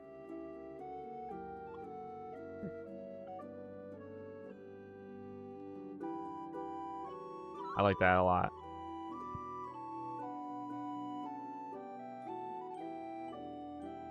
One of 4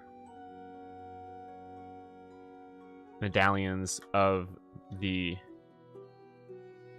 fallen heroes.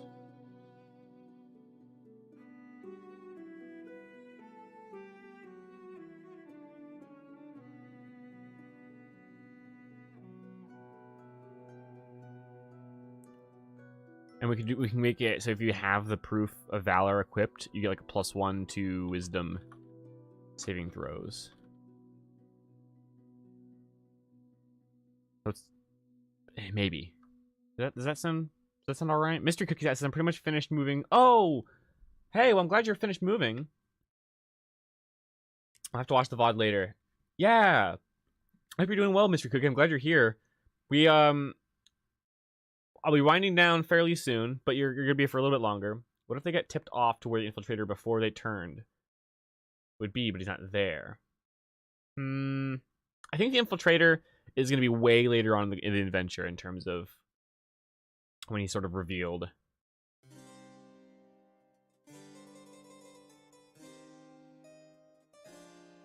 BG says, I thought at this hour the stream would be over. Well, it's only 7:20 here on my end of things.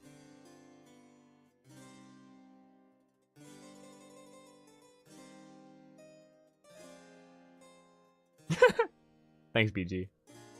Any consumables? Is that what you're saying, Logie? In the loot pile? Maybe. This is a loot pile, right? This should get some, like, potions of healing. Or something. You know. Some stuff.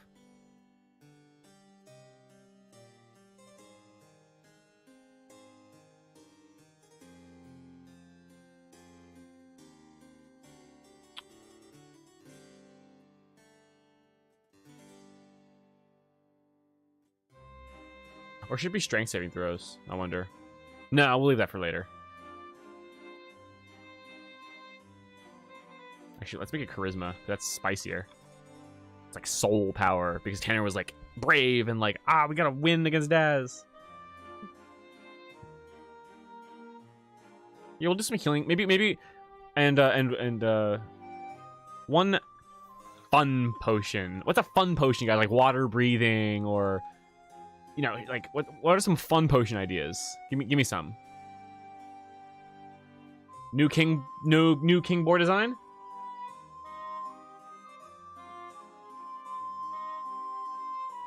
Jesus Christ! Whoo! That boy thick! Damn, he thick! I think there's honestly a probably a combination of the two. But yeah, this is probably closer to what I had in mind for the king board. Holy fuck. Yes, I love it. I love it. That's great.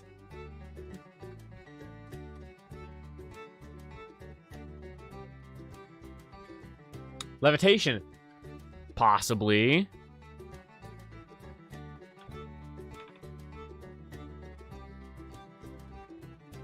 Water breathing.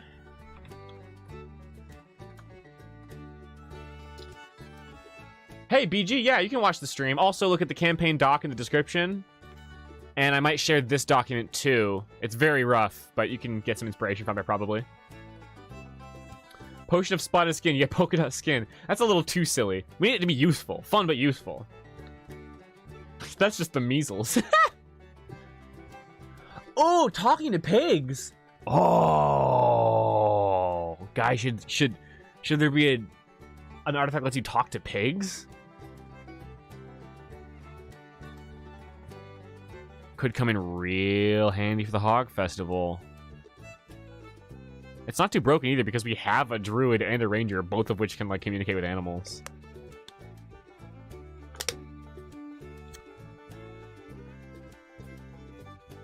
Potion of jump good. You jump several miles across the land. Jesus Christ. Won't be several miles, but yes. Do you want to voice the King Boar? Yeah, I mean, I have voice filters. I have voice mods, so I can totally be like, I am the King Boar, blah blah blah. Potion of hog calls. A one-time hog summoning. Oh no.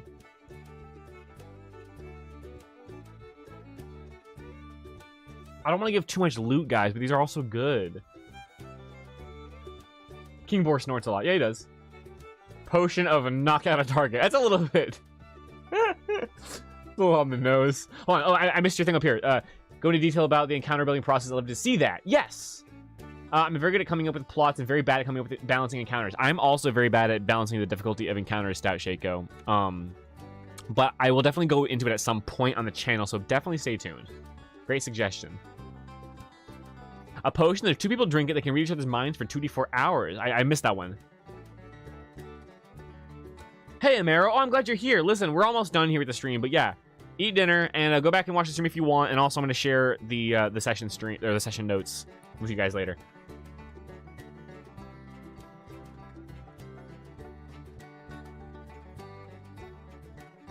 Yes, Logie, that's what it's going to be. Potion of kill the final boss, complete the campaign.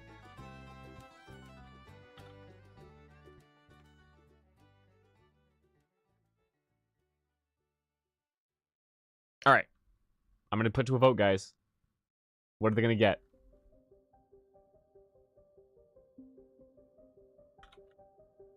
What's the loot potion going to be? Levitation. Levitation. Don't breathe in. Water breathing.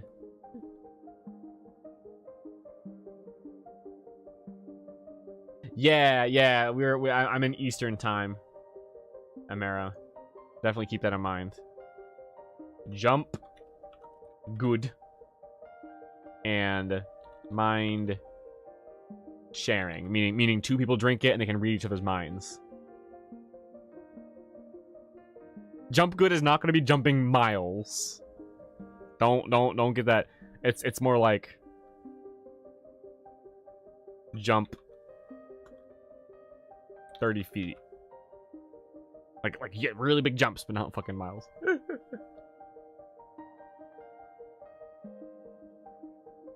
Why am I not subbed? Fix that right away. Can't wait to rate this entire channel. Yes. Wait, are you not subbed? I thought that I had it set to the only people who are subscribed can actually chat. Weird. Potion of boar can become boar. Oh, that's actually not a bad idea. Shit. I think what I'm gonna do is I'm not gonna give them the option to summon boars, but I think later in the campaign the boar king should send reinforcements. Well, I already said that. When Netherin Daz attacks Hogwood soon, because that might be a thing. The enforcer might come. The boar king will drive him away and maybe die tragically in battle. Oh no. Rondo storming the castle with one good jump potion. Yo. Yes, brochure.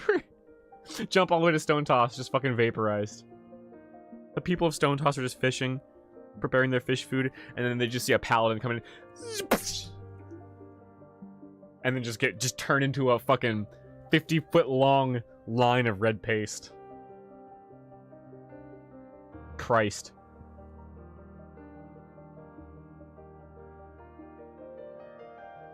Oh, hitting the bell icon. Yes, signed up for notifications. The bell icon. Yes. That's perfect. Hey, listen, the bell notification icon is critical because YouTube doesn't fucking give you notifications unless you hit it. So everyone, hit the bell notification icon. That way you don't miss anything. Especially people like Amara, who maybe, you know, miss the stream because YouTube is stupid and doesn't give you notifications. I don't know if that's true, if that's the case, but it could be. Hit the bell, y'all. Levitation potion is only useful if you got a way to get down. You do have a way to get down. It's called the potion runs out. If there's a contest, you should take the Hog King and put him in the contest. Holy shit. Does the jump deal damage to the user? Depends on how well they land. Alright, guys.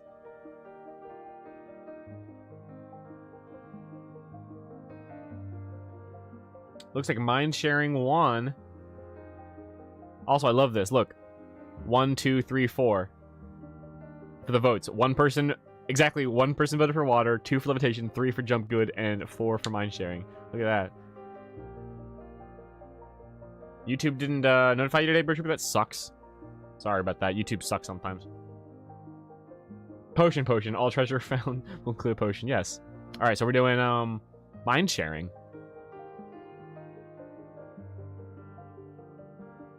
Fuck yeah, dude.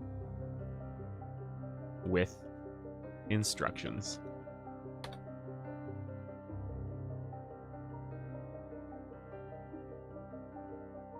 This is some good loot, guys. I like this a lot. Yes, dude, the balance, the numbers OCD is like, oh, right now. Solo over water breathing. Hey, listen, you contributed to the numbers, Mason. What do they mean? The numbers, Mason. All right. Boar King commends the party. And then we're gonna go to the Hog Festival. And guys, is it Hog Festival music? No. I thought it was gonna be I'll skip to it now. No wait, no, that's not it. Where is it?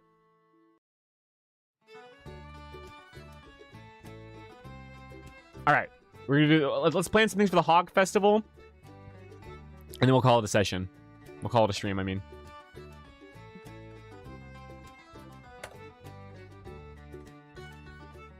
Wait, no. What the heading is it? Yeah, that's what I thought.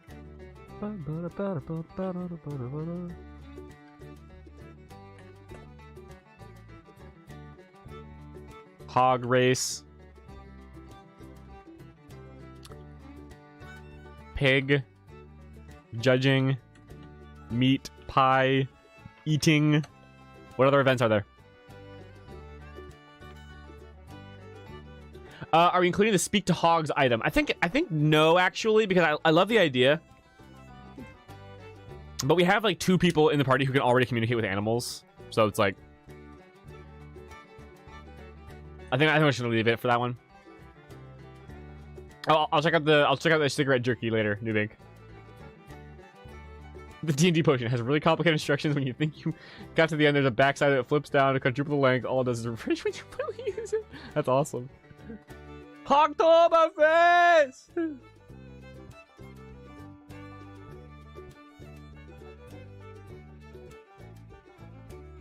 Buxom wenches. Yes, I like that. Tattoo contest. I don't think a tattoo contest... I don't think it'd be a contest, but there could be like a body art booth.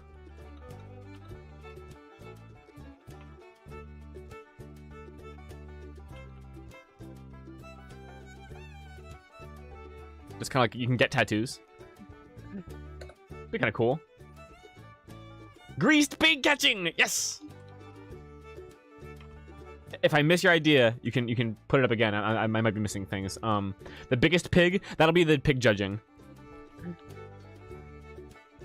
Biggest, prettiest, healthiest. Kind of like dog shows, you know. There's no real like no one really knows what they're being judged on. They're just who's the best pig. My little porker, my little porker. Pin the tail on the hog! Yeah, for the kids. And the party.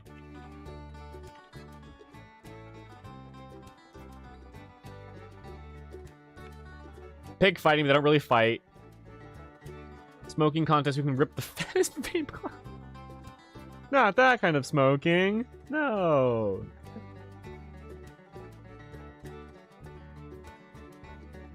Hog rodeo. I'm gonna do hog rodeo.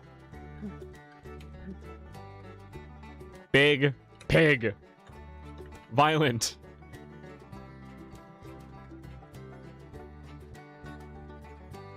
Piggy pinatas. Pinatas probably not necessarily because I don't know, like that's kind of like it doesn't fit the aesthetic so much. But what if there was like beat the pig? It's just one big pig pinata and the kids beat the shit out of it for treats. Beat the pig. Giant pig pinata.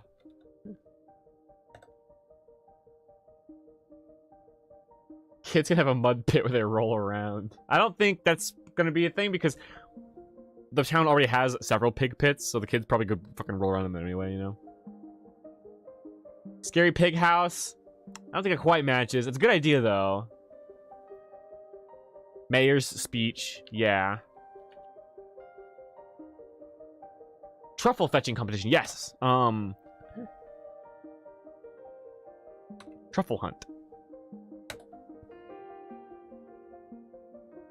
Pig out competition. Whoever can eat the most pig pies. Yes, we already have meat pie eating. We're going to call it the pig out. Yeah, yeah, yeah.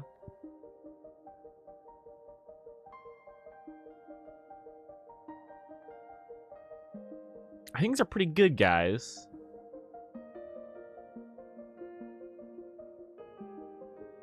Oh, Hannah Young also suggested pigtail booth.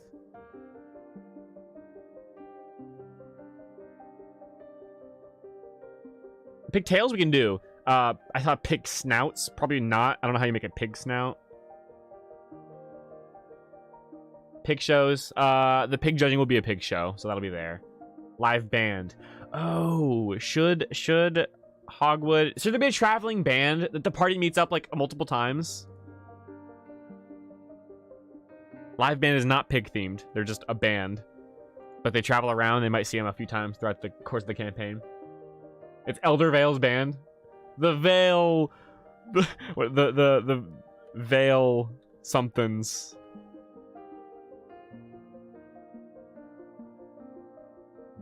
Pig merchandising! If there's something... It's a very small town, so if there's a pig merchandise that makes sense for the town, I'm down to do it. Pig figurines, maybe, from the wood carver.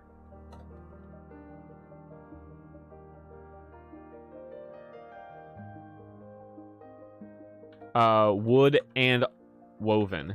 There's like woven pig, like almost like dolls, kind of.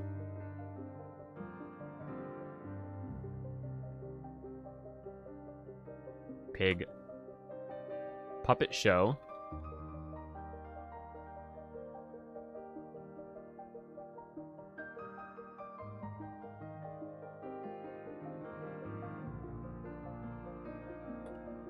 Drinking contest. Prize. Hog mug. See, Beyond the Veil? No. Okay, they shouldn't be death metal, but Beyond the Veil is an awesome band name. Oh my gosh, that's amazing. Pierce the Veil.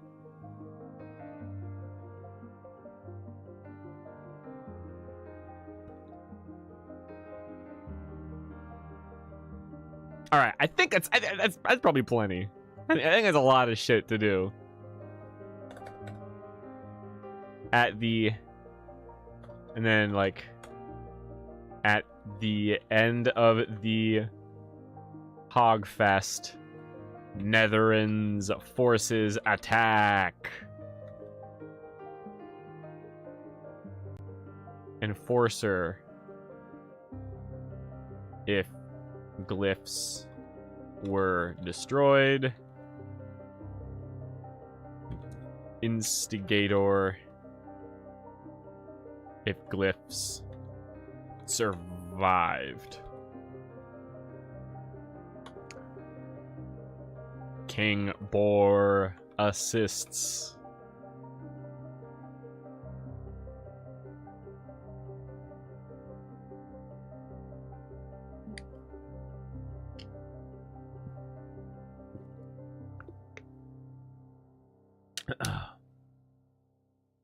Every time you see them, they improve. I like that.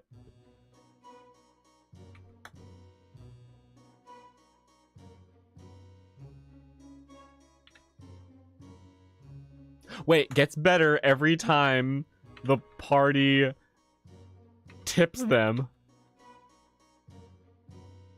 Their morale improves and they get better at playing their music. The band should have a comedic relief artist that can't play. Ah, that's sad. Bad opener. The drinking contest can have the greasy scrotum blaster. Oh no! No, this is for my family and my in-laws. That's a little gross. I'm not gonna do that. What happens if the oh, in the middle? Yeah, the mayor's speech, the closing ceremony. Yes. Oh, new King Hog from Heavenly Buddha. Oh fuck! All right, yo, I'm showing this off. Hold on, bro. Look at this King Hog submitted by Heavenly Buddha. I might actually show the players. That might be like the official art, so to speak.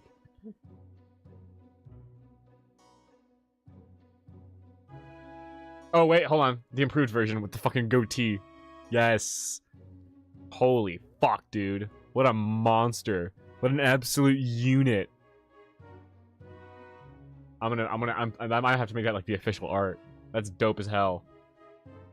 Holy fuck. And I'm still gonna have him go up on all fours, or on two legs. He's gonna be like, brrr! And then like maybe mid-fight, phase 2, he'll like get up and just start fucking swinging.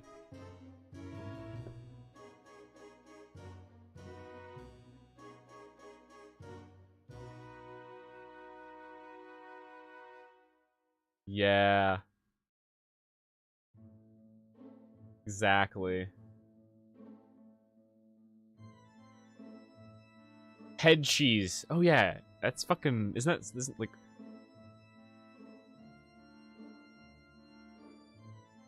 That's gross. Cold cut meat jelly. I'm doing it though. I'll have a food section. Head cheese, gravy mugs. Pork. Jerky smoking. We're gonna have jerky cigars.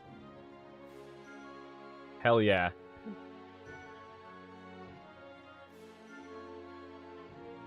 Jedi Dick Sensei, welcome to the stream. Hello.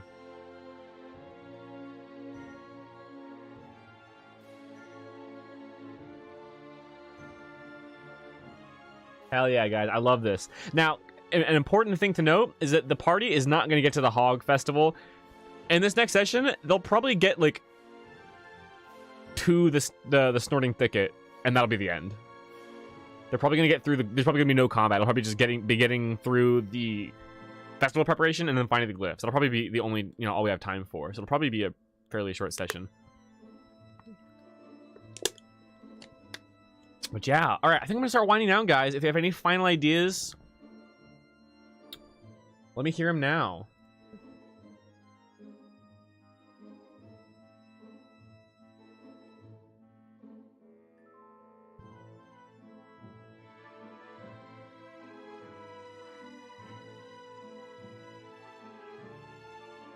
Looking at the Discord, making sure there's nothing else to see. I think I got pretty much everything here. There's so many delete. I have like a message log in Discord, mod log that shows every time a message is deleted or moved or modified or whatever. I see a whole bunch of deleted messages because of all the stuff we had to get rid of for spoilers. If the Hog King dies, will there be a big roast out of him? Oh no. That's right, the Hog King's gonna die. He's gonna help, but he's gonna pass away. But dies tragically. Roast him? Christ. Netherin should just come out on the stage after the mayor's speech and probably say something. Oh, fuck. Maybe. Did we hit everything on the checklist? Oh, that's a great question. Not really. We were going to continue populating a map. Oh, that's the last thing I'm going to do. Okay, guys. But in terms of what the players will see, the players are only going to get that far in the next session, I'm sure. So, we got everything that we needed to get. There's more to do on our checklist, but we got the important stuff. So, we're good there. I'm going to make a Google form real quick for you guys to send me NPC ideas. I'm going to do that real quick.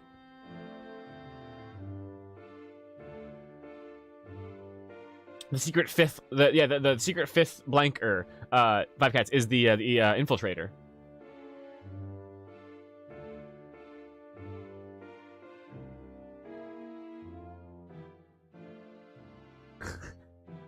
If you eat the king hog, you gain his powers.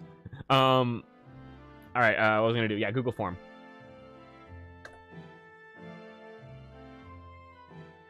Oh geez.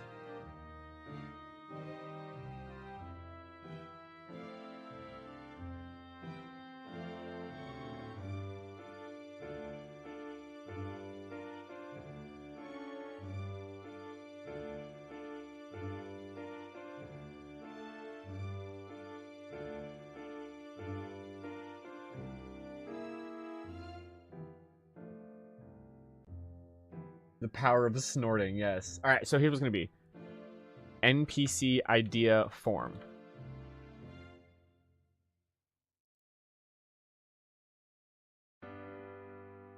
If you have an idea for an NPC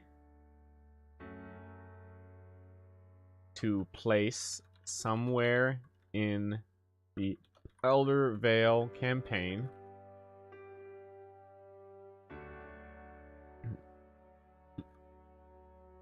Use this form to submit your idea.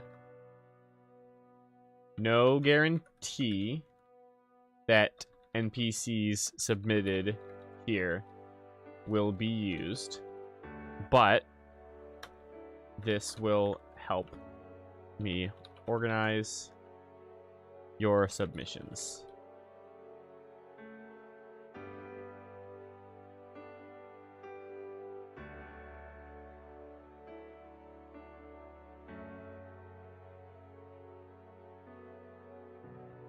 What kind of like boxes should I put on the NPC idea? Like name, occupation, personality, traits, ideal bond flaw, that kind of thing, or alignment. They can be at any point in the campaign, 5 cats, I think.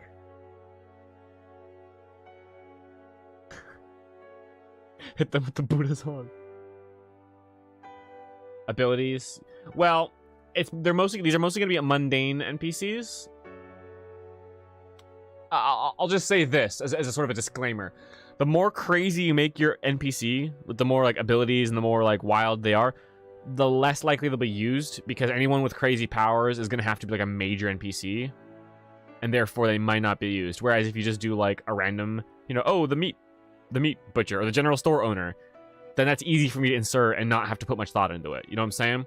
So the more mundane they are, the less crazy they are, the more likely they'll be in. It's probably just a general sort of, you know, thing. Race class, yeah. Inventory, yeah, that's a good one. All right, so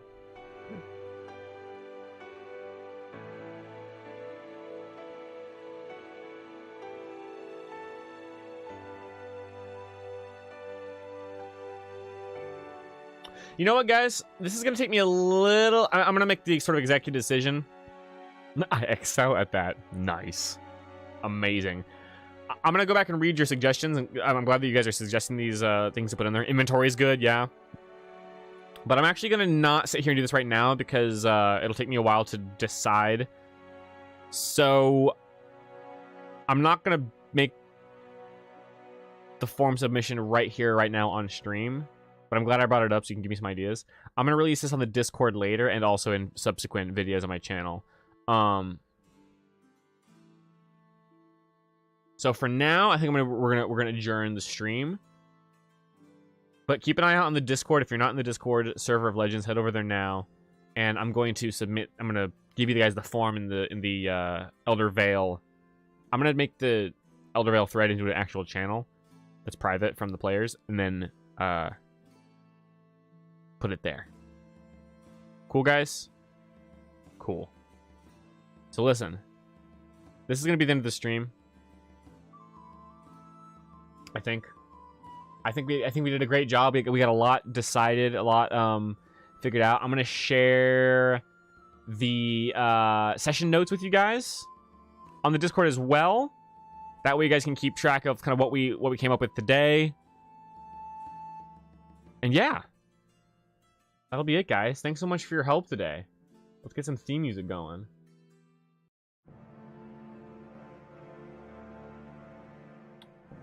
Any closing thoughts, guys? Any last comments, questions, ideas before we wind down here? This will be the end. But last chance to give your thoughts or your thoughts on the stream. I had a great day. I had a great time today, guys. This was really productive. Actually, very productive. This is we got some actual stuff planned for the next session, which is amazing. Next session for the Elder Vale will be this Saturday, and I can already tell the players are gonna have an amazing time preparing for the festival, questioning these NPCs, learning about Netherendaz and its glyphs. It was fun, says Bro Trooper. Glad you had a good time. Logie was good fun, bro. Have a great one. You too, Logie. Glad you were here, man. Is the world map also in the Discord? No, but I will put it there. Thanks for the suggestion. I'll put the world map there. It's been great, says Stout Shaco. Can't wait to see how it all works out. It's going to be amazing. And Stout Shaco, thank you again for your donation. Very kind of you. Very generous. Your character, Chatak, will make it in. Ah. The Weedles. I've got the Weedles. Don't worry. Weedles are here. Weedles are here. Hog riders, yes. There'll be a hog race. There'll be a hog race in the festival, and the hog riders from the race will jump in to help. Yeah. And we got the big bosses figured out for later on. Yup. 5 cats. I like that idea. I see your idea. The life juice. We might have to do that. We'll see. Are the maps painted or made in some sort of software? No. Here's the map. Look, map is right here. It's just painted on pixlr.com. It's very simple.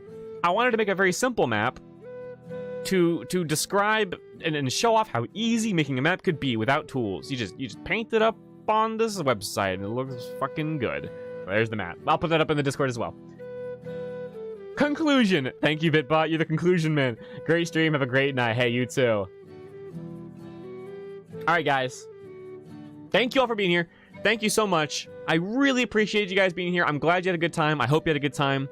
This was a great productive stream. Saturday will be the next session, and I'll have the campaign diary up as soon as possible after that.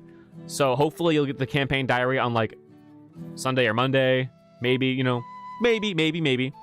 Aside from that, I'm on vacation right now. If you like watching me play video games, go ahead and go to my gaming channel, Chris the Absolute Legend. Although I'm on vacation right now, you'll still get some highlight uploads coming up in the near future. If you want to financially support your boy, hit the donation link down below. And if you want an idea for Elder Vale, include that in the notes. I can put your idea in here as an incentive. Oh, so that's that. Aside from all that, guys, I love y'all. I love you guys so much. Thanks for being here. This has been a productive second world building / campaign building stream. This is Chris the Absolute DM. Stashiko.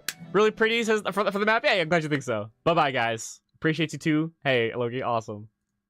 Yes, some good ideas. For real, bye. Next time. Yeah, bye-bye, guys.